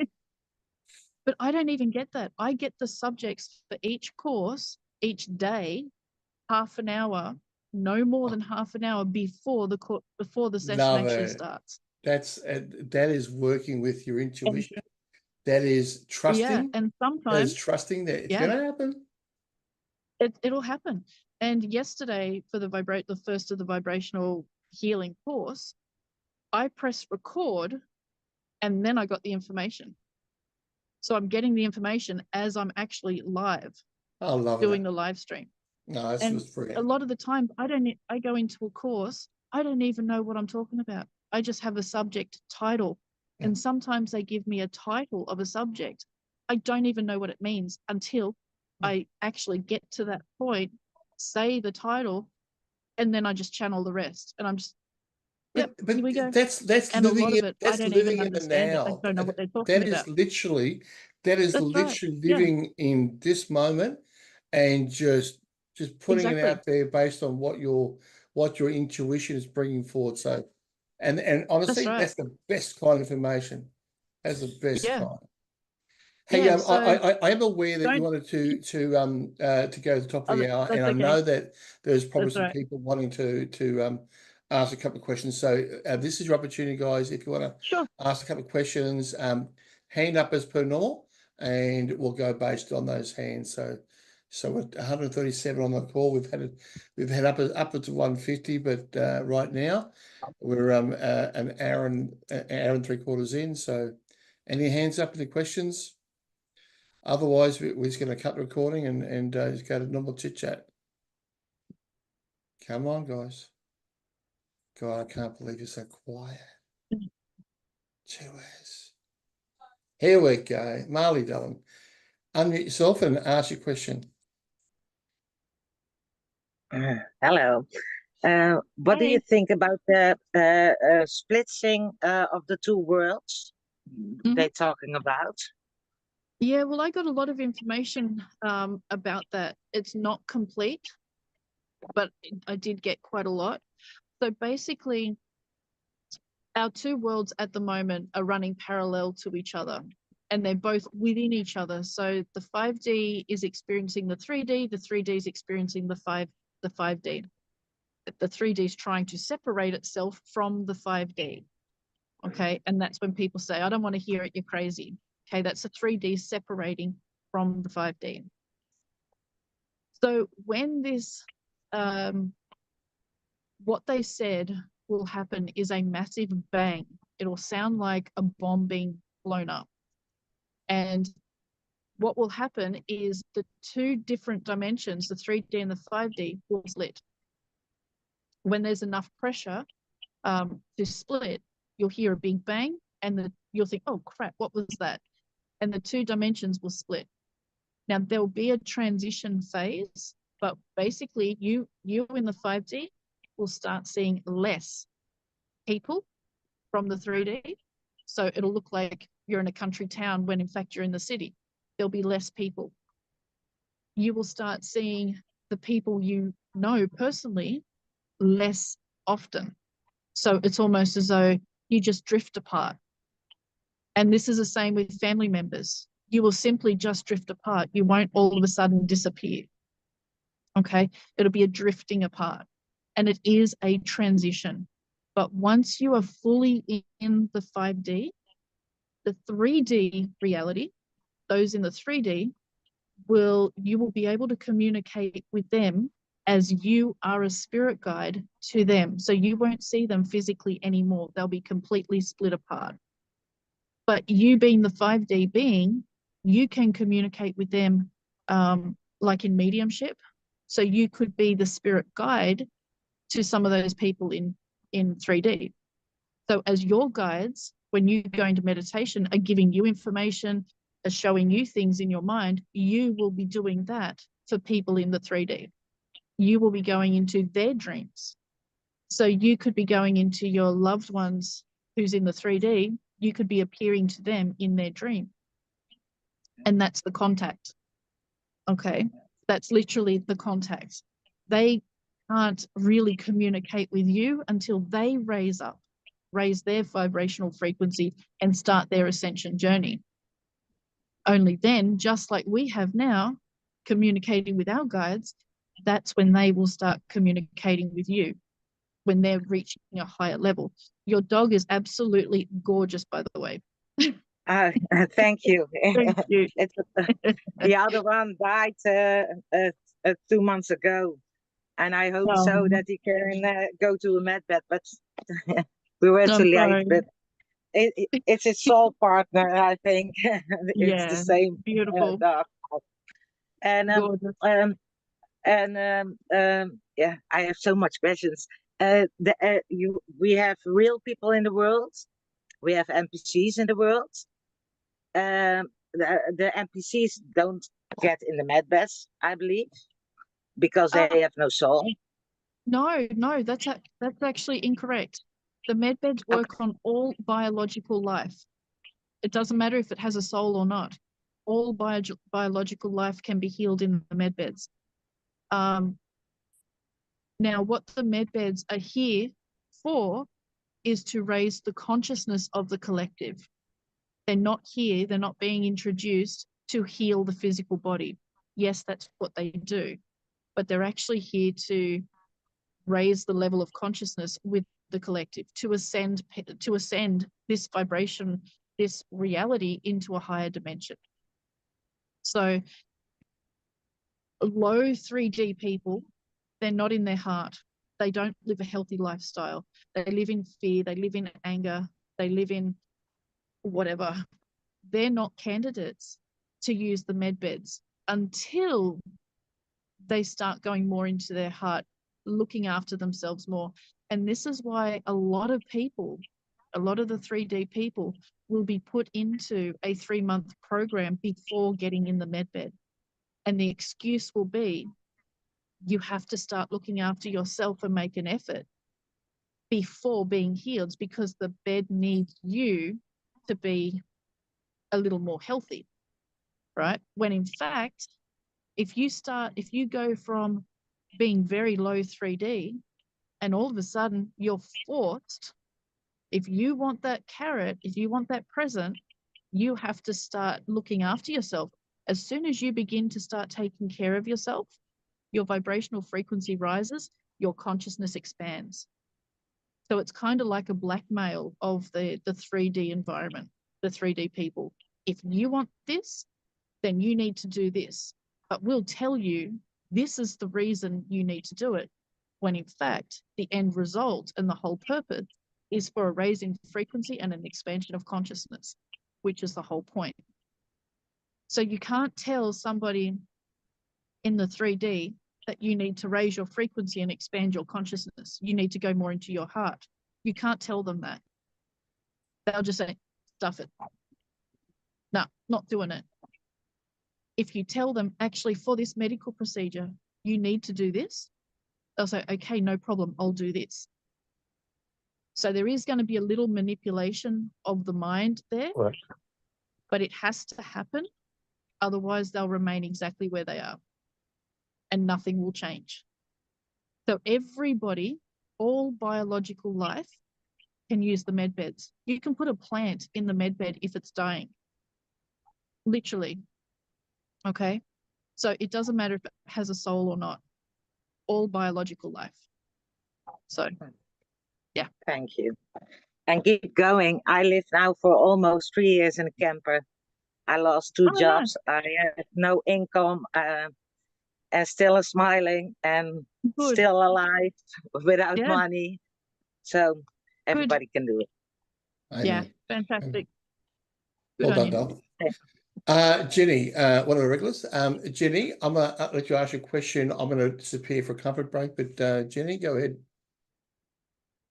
You mentioned about the courses that you were doing. Are they for our use? And if so, where do we get a hold of those? What's the Yeah. So I've got all the links in my my information group. I have to update some of those links, so I'll update them over the next day or two. So yeah, you just click on the link. Then they are for remind me what your information group is. Yeah, I'll post the link. I do charge for those ones. Mm-hmm. Okay. Some of them are, I think they're all $40 except the actual full courses. I think the courses are $300 and that gets 12 2-hour lessons, something like that. So so yeah, they're all there, and I'll yeah, I got to update a few of the links, so I'll go through them tomorrow or Tuesday. Yeah. I think I probably don't, when I have seen them there, I don't go ahead with them, mainly because I think my brain isn't functioning well enough to be able to take the information in. That's my issue. Yeah, the way that, I mean, most of my information is channeled.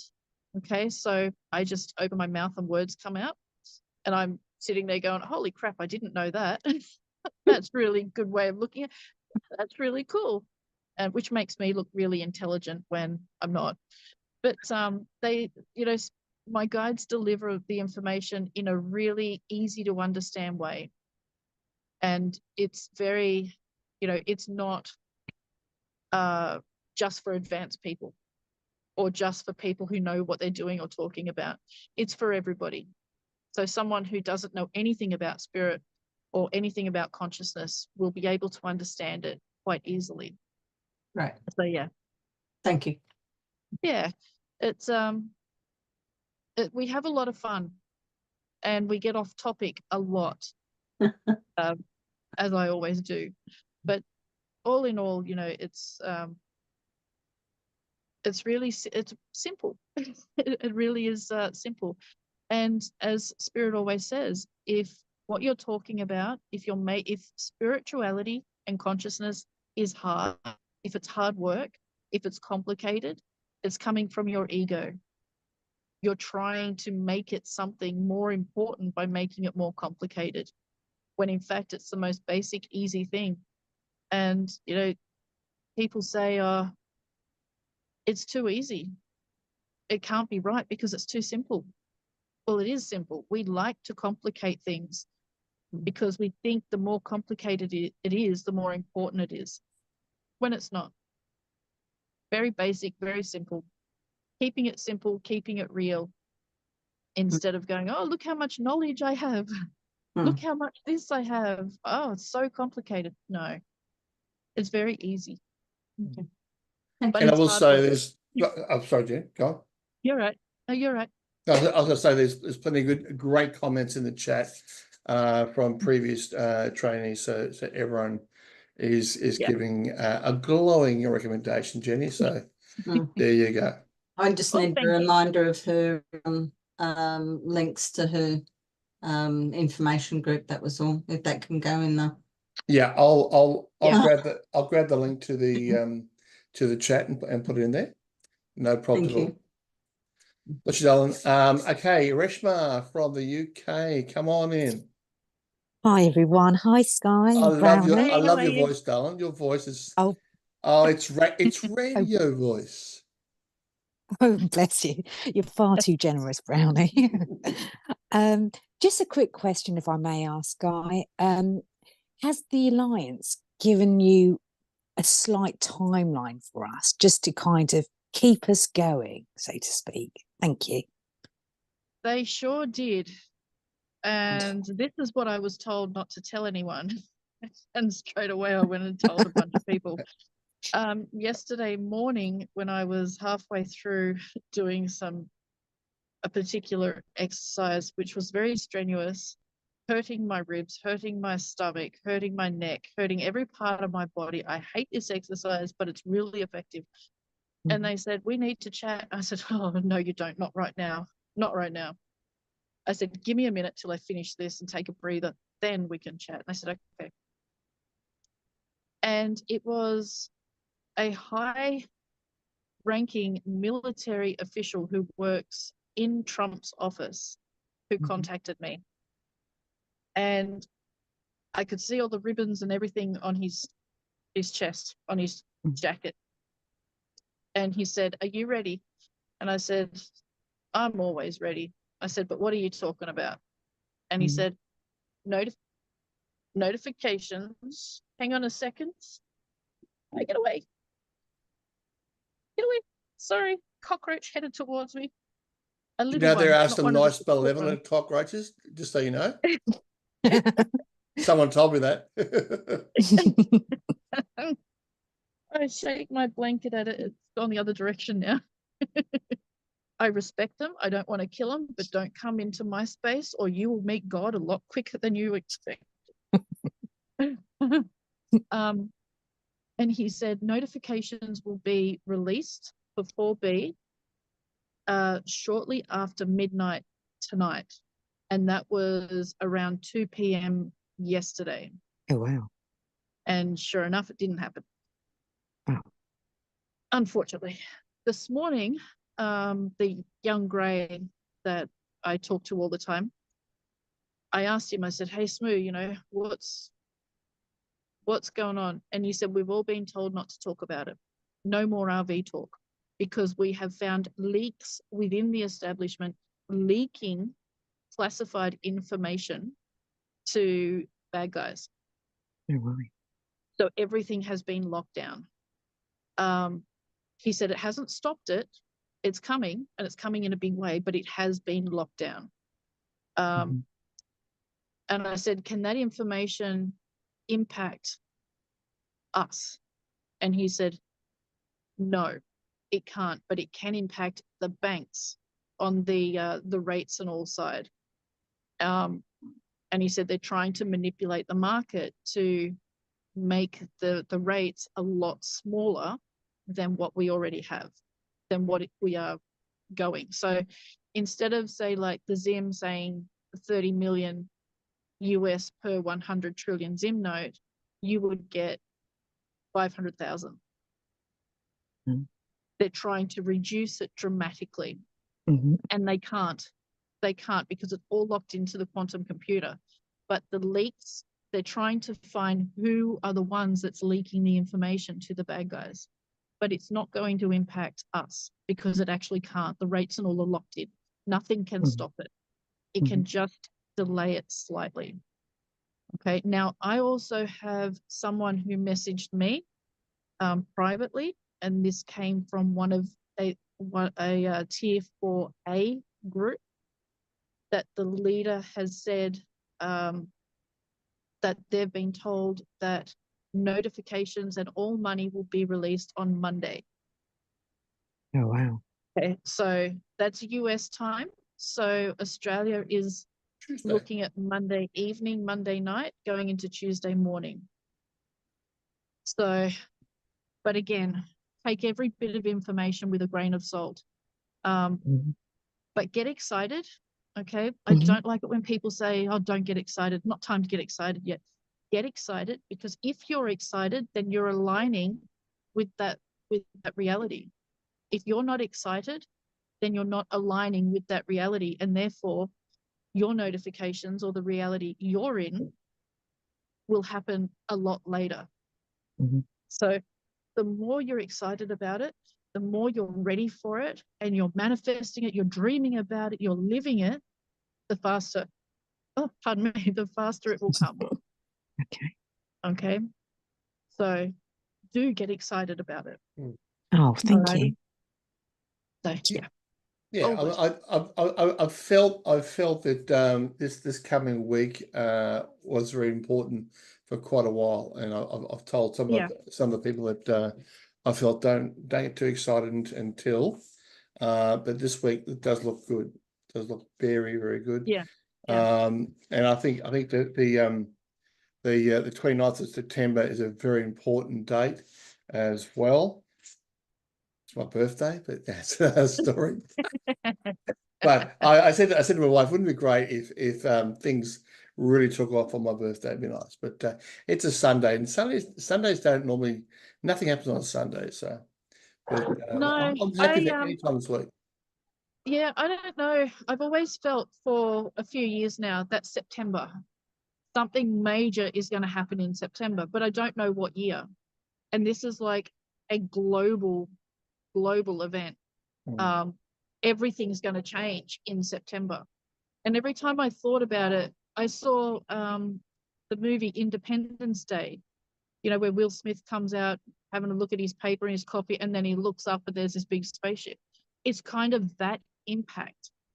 But if we look at the RV notifications, what that signifies, freedom, prosperity, health, that in itself is as big as impact as an alien ship appearing in the sky. Because Amen. it that whole, just that one notification, just that one email will shift the entire earth into a whole new vibration, a much higher vibration, because every single one of us in one instant, all the stress, the financial stress, the housing stress, the health stress, gone. And that in itself will shift the whole collective into a higher vibration. Well, what So it what will if what? impact Oh the my. earth in a big way. Yeah. And that's when we start to have the little parties and yeah, we'll get on onto Zoom and celebrate and yeah, obviously we've all got an appointment to go to and you know, from what we understand, it's just an appointment, NDA, talking about rates and so forth. It doesn't mean you can't see each other Exactly. or get together. We will get together, but yeah, it's just keep your mouth shut as to what happened. That's all. Yeah, That's you all can that still matters. talk about projects. You can still hire people. You can scream from the rooftop about your project if you like to the entire world. You can broadcast it. Just don't talk about the RV appointment. Yeah, simple as that. Anything about it. So yeah, no big I deal. No big deal at all. I mean, the way that some people have hyped it up over the period, it's like no, it's like we're going to carry on. Now there are some people that can't shut their mouth, and that's up to them. But you know, let's just move on and get the work done. I mean, I am not spending 3 months doing nothing. I'm hitting the ground straight away. There's too much to do. Yeah. Cassie, I'm going the other direction. Oh no, you are. You look. I don't blame it, quite frankly. I'm going to disappear for 3 months. Disappear. I'm going to put my phone in the drawer somewhere and completely forget about it. I'm not even going to look at it. I'm not even going to remember how to turn the computer on. I don't want to know. Well, I will telepathically reach out to you and tell you about a little function on the Gold Coast. So no dramas there. You'll pick it up. No dramas. Perfect. I do see Cassie's hand up. Cassie? Cassie, if you can unmute, please. Hello, Brownie. Hi, Hey, Skye. darling. Hey, how are you? Hi. It's bloody cold out on this veranda, I can tell you. Yeah. Everyone has a choice. It's up to you. I know. I chose to live in a cold climate. I'm crazy. I want to know, Skye, are you going to continue to show us your video with your new horse you got? So interested in seeing that. I don't want anybody to stop you from your dream, doll. I chose not to. I'm not going to. And the reason is because people are relying on it. Okay. I'm trying to, I'll give you an example which you'll understand why I've made the choice I have. About a year ago, there was so much drama here at the motel. Police every day, you know, fights all the time, 24/7, there was just drama. And I said on my Facebook page, I'm going to write a chapter of a book about each day here. It's like the tales of the lodge or something, of the motel. And I wrote for 3 days. Okay, 3 days, it was something like 7 or 8 pages over 3 days. Then I didn't for a day. I started receiving messages of people pleading with me to keep on writing because they were hanging on every word. They were expecting it all the time. They couldn't wait for the next installment of my life. It's this attachment and people dragging me and pulling me into their life and them basically holding on to me so tight that they're wanting to live their life through me. And I don't want that. Because while you're, not you personally, but while you're pulling me into your life, you're not living and creating your own. So while I'm trying to educate everybody and help prepare everybody, I'm also trying to keep people at a distance. Because what I have found, and I found it a couple of times when I've come to the Gold Coast, people have been sitting there at the table and people are looking at me like in awe. Like, I can't wait to talk. And I see people whispering to their friends and the person there, I can't wait for lunch to go and talk to Skye. Oh my God, I hope Skye sits next to me. Look, she just passed me. Look, oh my God. And I'm like, no, no, you know. So I decided not to do my horse public simply for that fact that people will rely on it. And if I don't post for a few days or a week, then people are going to have withdrawal simply Conniptions, yeah. because they've had that attachment. They've really basically chained themselves to me. I'm And pleased that's to know not you haven't healthy. stopped doing your dream anyway. That was the main Oh, no, point. no, no. That's the main No. point. Don't let anybody stop you from your dream. No, No. no. And, you know, I was in two minds about doing it in the first place. It took me about 3 days to actually, you know, make some kind of decision, because I follow a lot of horse channels on YouTube and Facebook and that. Many people have had to close their channels because of all the hate. Every time they post something, even a photo of their horse just standing there eating grass. Why is the horse eating that type of grass? Why don't you have a rug on it? The horse has a fly in its eye. What are you going to do about it? You know, the horse's foot is too long. It's just constant negativity and hate from the horse community. And I just thought, do I want to bring that into my life after having so much hate about the med beds and the scammers and all of that? Do I really want to invite that? And No, the you answer don't. will always be no. So it doesn't matter if for me personally, if I video it and post it or not, I'm still going to be spending all day, every day with my horses. So Good. for me, it makes no difference. For others, they've chained themselves to me, and then this is just another chain that they attach to me for this. And I want to help people step into their own life and create their own life and not live their life through someone else. I don't want to be that one that encourages people to be like them. I want to encourage people to be like themselves. Yeah, that's right. So yeah, that's why I decided not to. Okay. As long as you keep doing it. As long as you keep doing it for yourself. Yep. Oh, it'll never stop. Good. Amen. Amen. Good. Thank you.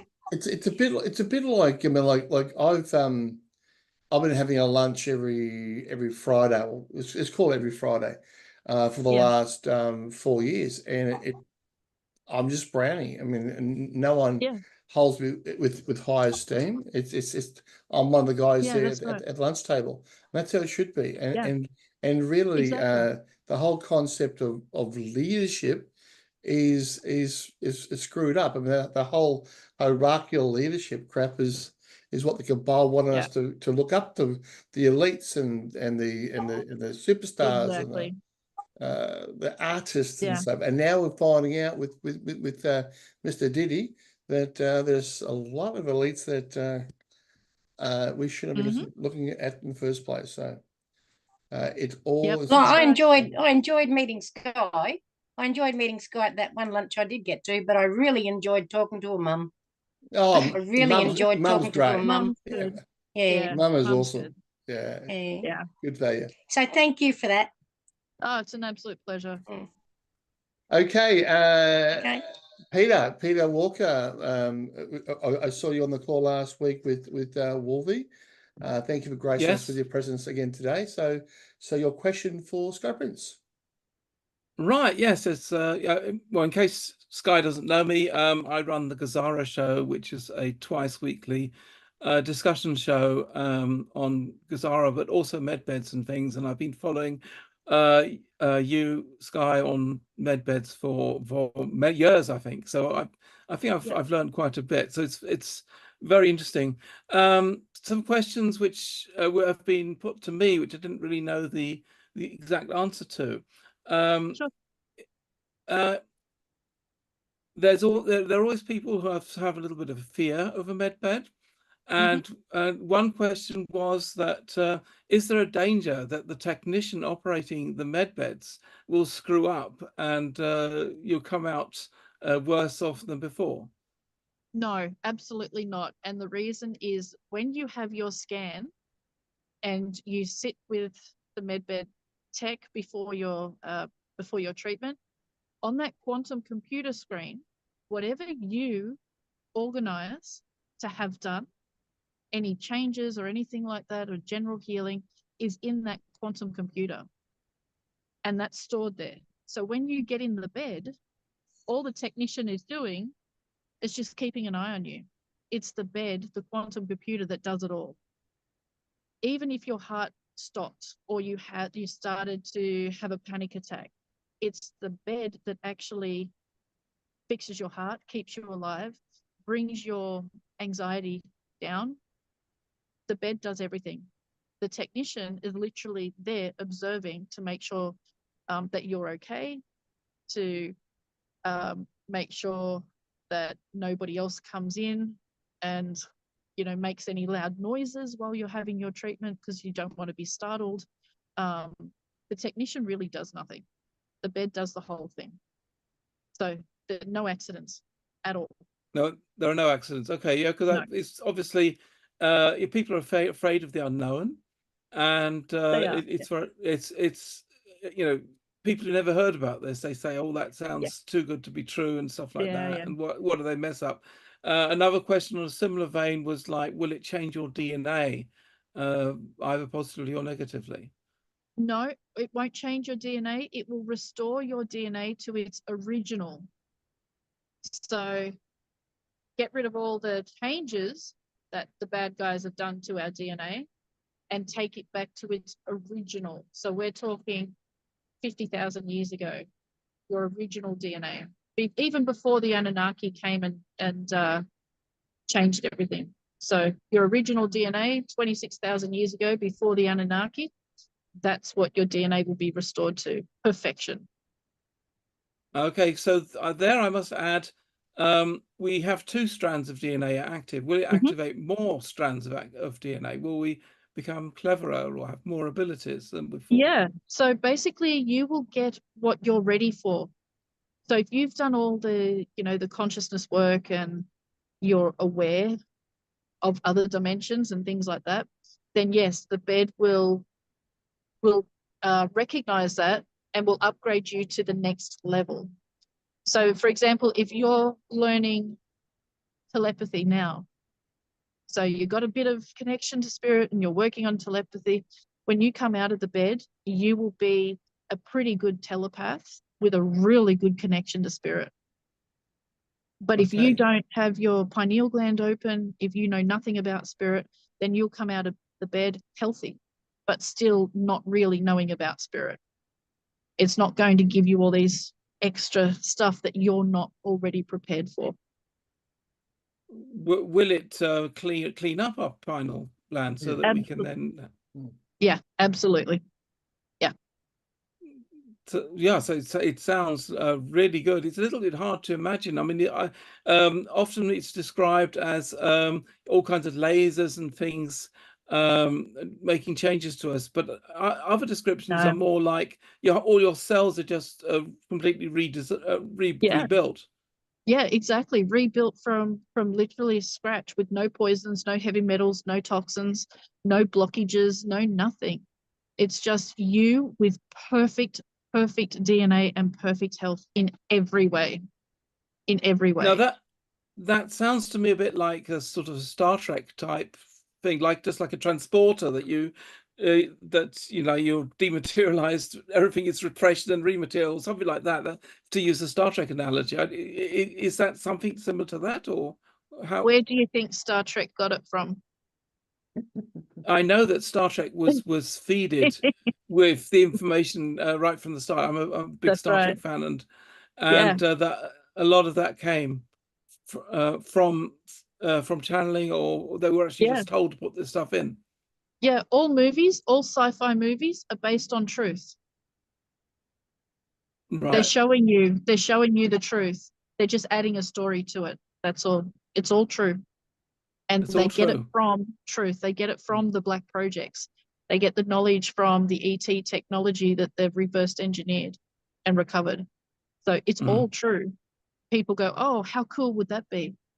Well, it is. They're showing you. They're telling you what's real.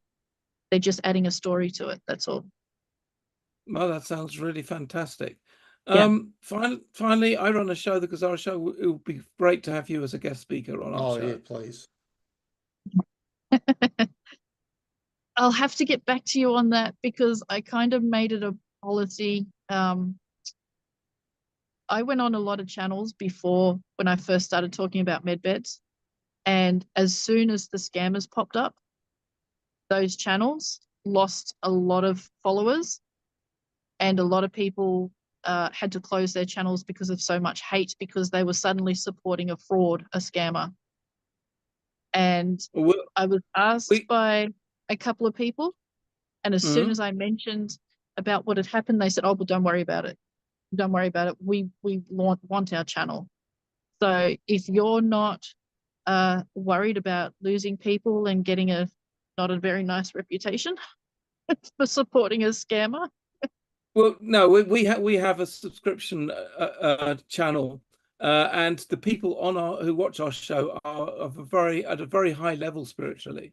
Yeah. And you know, so there's absolutely nothing to worry from that, and a very loyal audience as well. I mean, they've been with me for the 2.5 years we've been running the show, and I don't see any problems in that direction. Okay.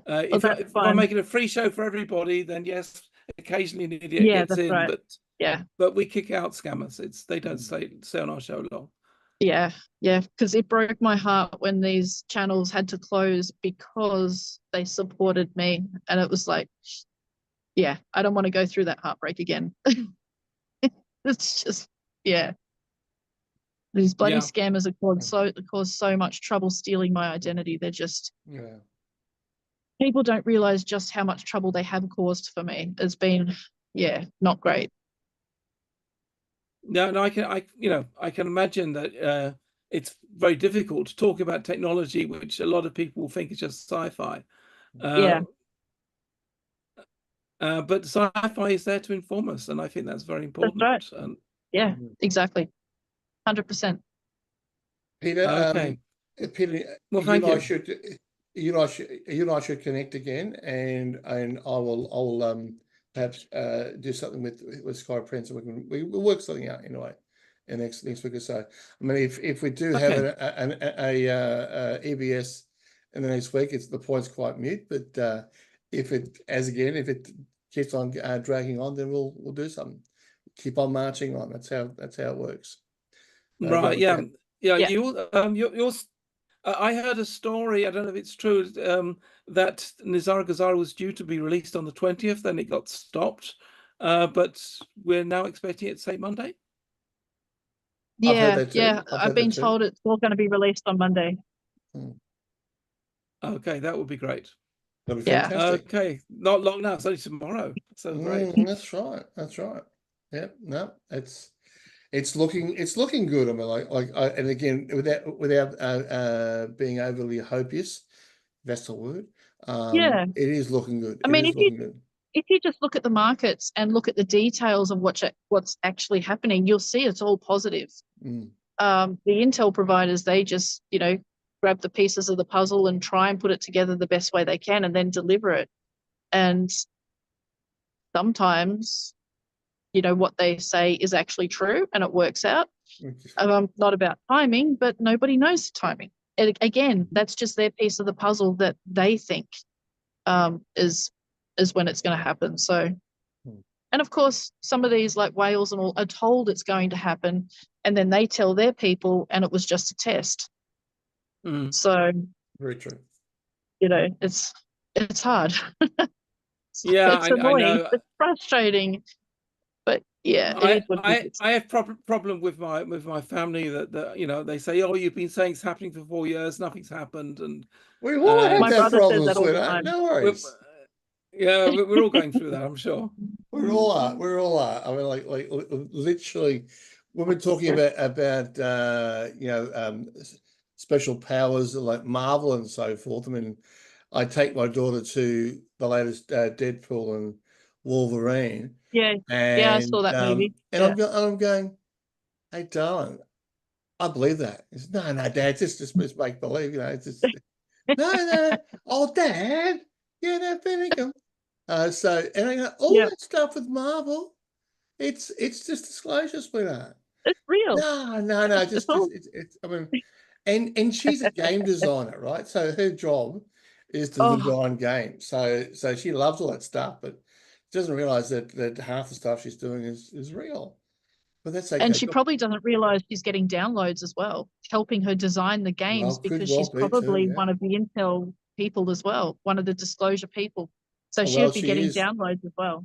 Yeah. She's only 20, so yes, probably in that Yep. indigo child thing. Yeah. Yeah. 100%. Another point too, I should point out is that yes, we're all excited about med beds, and as humanitarians, we'll be like, pick me on the beds, all that and all that. But there's going to be a massive section of the population that will take a long time to move forward to a med Yeah. bed. So That's right. it's not like the military are going to have maybe initially there'll be a lot of talk and hype and that there'll be flooded with people wanting to get on the med bed, but eventually it's going to be, and it's always the case, the first 20% of anything are the early adopters, the fast movers. The 80% are the ones that drag the chain. So we're going to find it might take a long time to get it all done. Yeah, that's right. And I was told about the 3 waves of medbed operators that's already trained. The first wave of the staff will be treating the humanitarians. The second wave of staff will be treating the people who know about the beds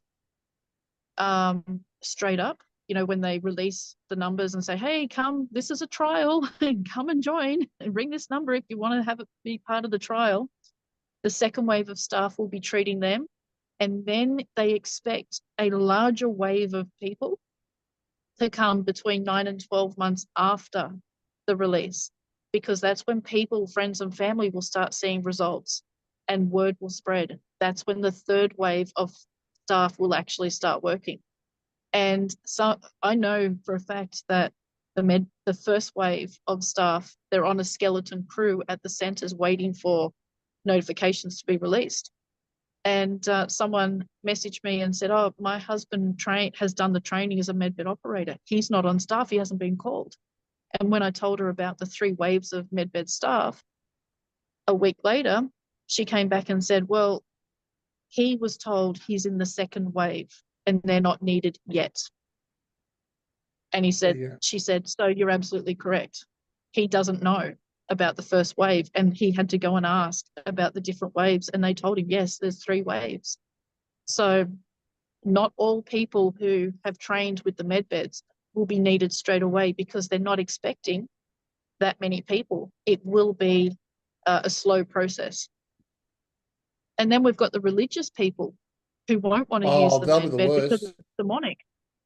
Yeah, that's right. It's going to suck your soul. The famous one, it is going to suck out your soul.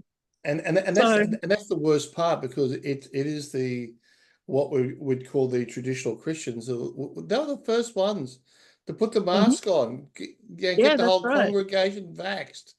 Yeah, they fell for a hook, line, and sinker, and now we know why. Yeah, that's right. Exactly. Yeah, so and again, it's not like the gates we stormed. It will take 4 or 5 years to get everyone through and everyone upgraded. And obviously, if you're seeing your father younger than yourself, and he's much more intelligent than you gave him credit for, then you might go, well, something's going on here. Maybe I should look at that. So yeah, that's right. It'll spread faster by word of mouth, by you having your procedure and your friends seeing you, then them going and having it done, then their friends seeing them. So I don't believe they're going to make a huge announcement, because they don't want people to storm the places out of panic, and they don't want the doctors and hospitals to be bombed and go in and riots and attacking the medical staff for doing what they've done to people while we've had this technology. That could be a possibility, but yeah. Yeah, exactly. We'll see. So it is going to be a very quiet, slow rollout. Yeah. I can see that as an experimental military technology. I can understand that. Yeah. Yeah, exactly. Definitely. I see Lee, hand up, Lee. If you want to unmute and there he is on the couch. All right. Hi, Brownie. How you going? Hey, buddy, how are you? How are we doing? How you going? Going well, thank you, Skye. A quick question. I have the 100 TZM, and I have gifted one to my young daughter, Lilani, who's 12 years old. she has some health issues where she doesn't get the sensation of going to a toilet properly, bowel and front end and back and everything else. And I want to know, should I make an appointment for her immediately once we've gone through the RV appointment? As in, am I allowed to take her to the appointment? Am I allowed to say, look, this is a really tricky thing, because otherwise she's got to end up back at Monash Hospital. They do all these trials and all these tests and all the crap that goes with it. And I was telling Monash Hospital in Melbourne a few years ago, you need to see this. And they were a little bit blown away with the information I had. And that was Yeah. from you. And they're like, Yeah. this guy knows more than what we know. So how does this work? So you can imagine the fun of games I was having with doctors. I said, this is all bullshit. You Yeah. can heal her. You just don't want to because you're too lazy. Yeah. Anyway, so you know where I'm going, and I think you understand my concept. Yeah. So when you have your redemption appointment, okay, now there is a bit of conflicting information, okay, that I've got from different parts of the MedBed team. So the first part I've got is when you ring up to book your redemption appointment, they will ask you if you need, or one of your family members that you take care of needs immediate medical help. Then they'll give you the details to book a MedBed appointment either for yourself or for a family member that needs immediate help. So that's your daughter. Okay. Yep, definitely. And then you can book her appointment then and there. So what you would probably do, because it's not you that needs the immediate help, you can go to a redemption appointment. Your daughter could have her appointment straight after or the day after your redemption appointment. Okay. But you would book it at the same time. So when you book your redemption appointment, they'll also give you the contact details to book your MedBed appointment or her MedBed appointment. Okay. Now, people have asked me, well, what do I tell the hospital? Okay. What do I tell her GP? You don't tell them anything. You're sovereign. You don't have to tell them anything.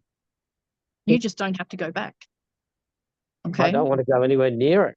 I don't want to go anywhere near it. Exactly. And I've been having this discussion with my mum, with her diabetes and her foot injury from a blood clot. The community nurse keeps saying, you have to go to the foot clinic. You have to go to the foot clinic. And I keep telling Mum, do you want to go to the foot clinic? She says, no. I said, well, don't. You don't have to do anything. You don't have to give an excuse or a reason. You don't even have to answer the phone. Okay, so once your daughter is booked in for her procedure, you don't have to inform her doctor. You don't have to inform the hospital, the nurse, whoever she sees. You don't have to tell them nothing. Just don't go back. Okay. Yeah, no, and if they come to the door, don't answer the door. You're out shopping anyway because you just had your redemption appointment. You're on a holiday. Okay. Yeah, so no, definitely. Don't feel like you have to tell anyone anything or give an explanation. Just say, look, we've chosen not to continue with your service. Goodbye. Yeah. And that's it. So with the appointment, now with the RV appointment, is she in a situation where she comes with me, especially within 2 days because of school holidays, so that's going to be fun. So really, I don't mind if she comes, but she knows a little bit about what I've got her, and I made sure I did a little video and everything else, and I kept it as like a time capsule type thing, where I want her to understand that her dad's really got the right reasons for her, but don't ever misuse what you get as such. And I said, what would you want to do? I asked her, what would you want to do to help humanity? And she said, I'd like to make these little bracelets. And I said, well, that is a wonderful idea. Yep. Now, I know she's too young to be in a business mind situation and everything else, but even if she did that for free, a positive message and things like that, how awesome would that be? And, is it something that could be mentioned there? Yeah, she can absolutely do that now. Yep. She doesn't, you know, she's not too young. If she wants to make bracelets, then give her the tools to make it, put it online, set up a Facebook page for her business. She's never too young. Following your heart. If she's got that desire to do that, then allow her to. Allow her to. And just one thing too, when so many people say, I would love to do this, I'd love the medbed to download music or to play an instrument, or to, one lady even wanted to run faster so she could win races and get her family out of poverty. And it's like, no, the med beds are not there to give you everything you want. And I had this conversation with Archangel Sandalphon, and he was asking myself and my mum what we're going to ask for in the med beds. And I said, I'm going to ask if they can tune the sound of my voice to a nicer pitch. So, because I love singing. And he said, well, are you going on stage to sing? I said, no. He said, are you going to record records? I said, no. He said, so why do you love to sing? I said, because I enjoy it. And he said, so why do you need it changed to sound nicer? You enjoy it. You love it. Why do you need to change it? Simply because you love it. He said, you don't need to change the sound of your voice for you to sing. Sing from your heart. You don't need a med bed to do anything. Because if you love something, then there's no reason to change it. So it's the same with your daughter. If she loves making bracelets, you don't need the med bed to give her that ability. If it comes from her heart, it's always going to be perfect. Always. Yeah. The last thing I had to ask you was, how are you going with Jeffrey Rahm and everyone else giving you all the crap and everything else? I mean, that's just absurd. You're supposed to be locked up by now. I still see you here, though. You know what? I haven't seen any hate towards me for a month. Not one bit. It's out of my reality. That's good. I have shifted to where everyone is polite, everyone's respectful. I don't see any nasty comments, even when I go into nasty groups. I don't see any nastiness against me. I've completely shifted realities. And I think it's because I've learned. The hate has given me everything I need. I've learned, I've taken the opportunity of what the hate towards me has given. And that You've is probably become bulletproof. Yeah. Well, I understand why they hate. So I'm coming from a higher perspective. People abuse others because they don't understand, because they don't have the confidence and the peace within themselves to find the compassion.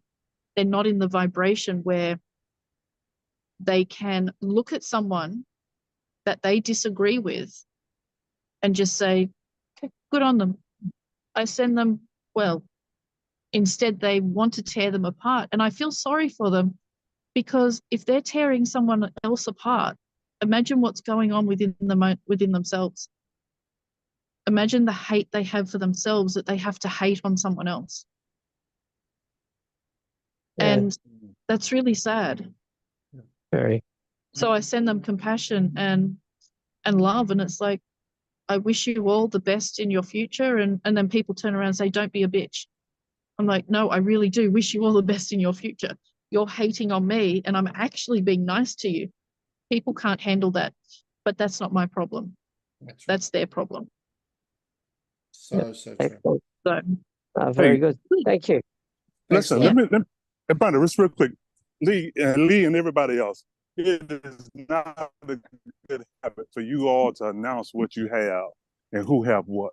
That's not a good idea, because you don't know who's watching, and that can put you in somebody else's, target, respectfully. So it's good to feel proud that you got, but everybody don't even know that, because you're putting a target on your back, and you're putting a target on your daughter's back by announcing this publicly. So I'm just saying that respectfully. Everybody's kind of keep it in mind.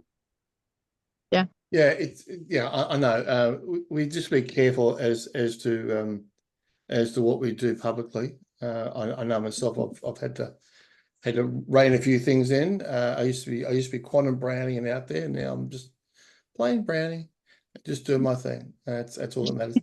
Hey guys, what I might do is I might just cut recording here. A nice little segue. The recording is quite longer than normal, but what we'll do is say thank you so much, Skye Prince, for your time tonight.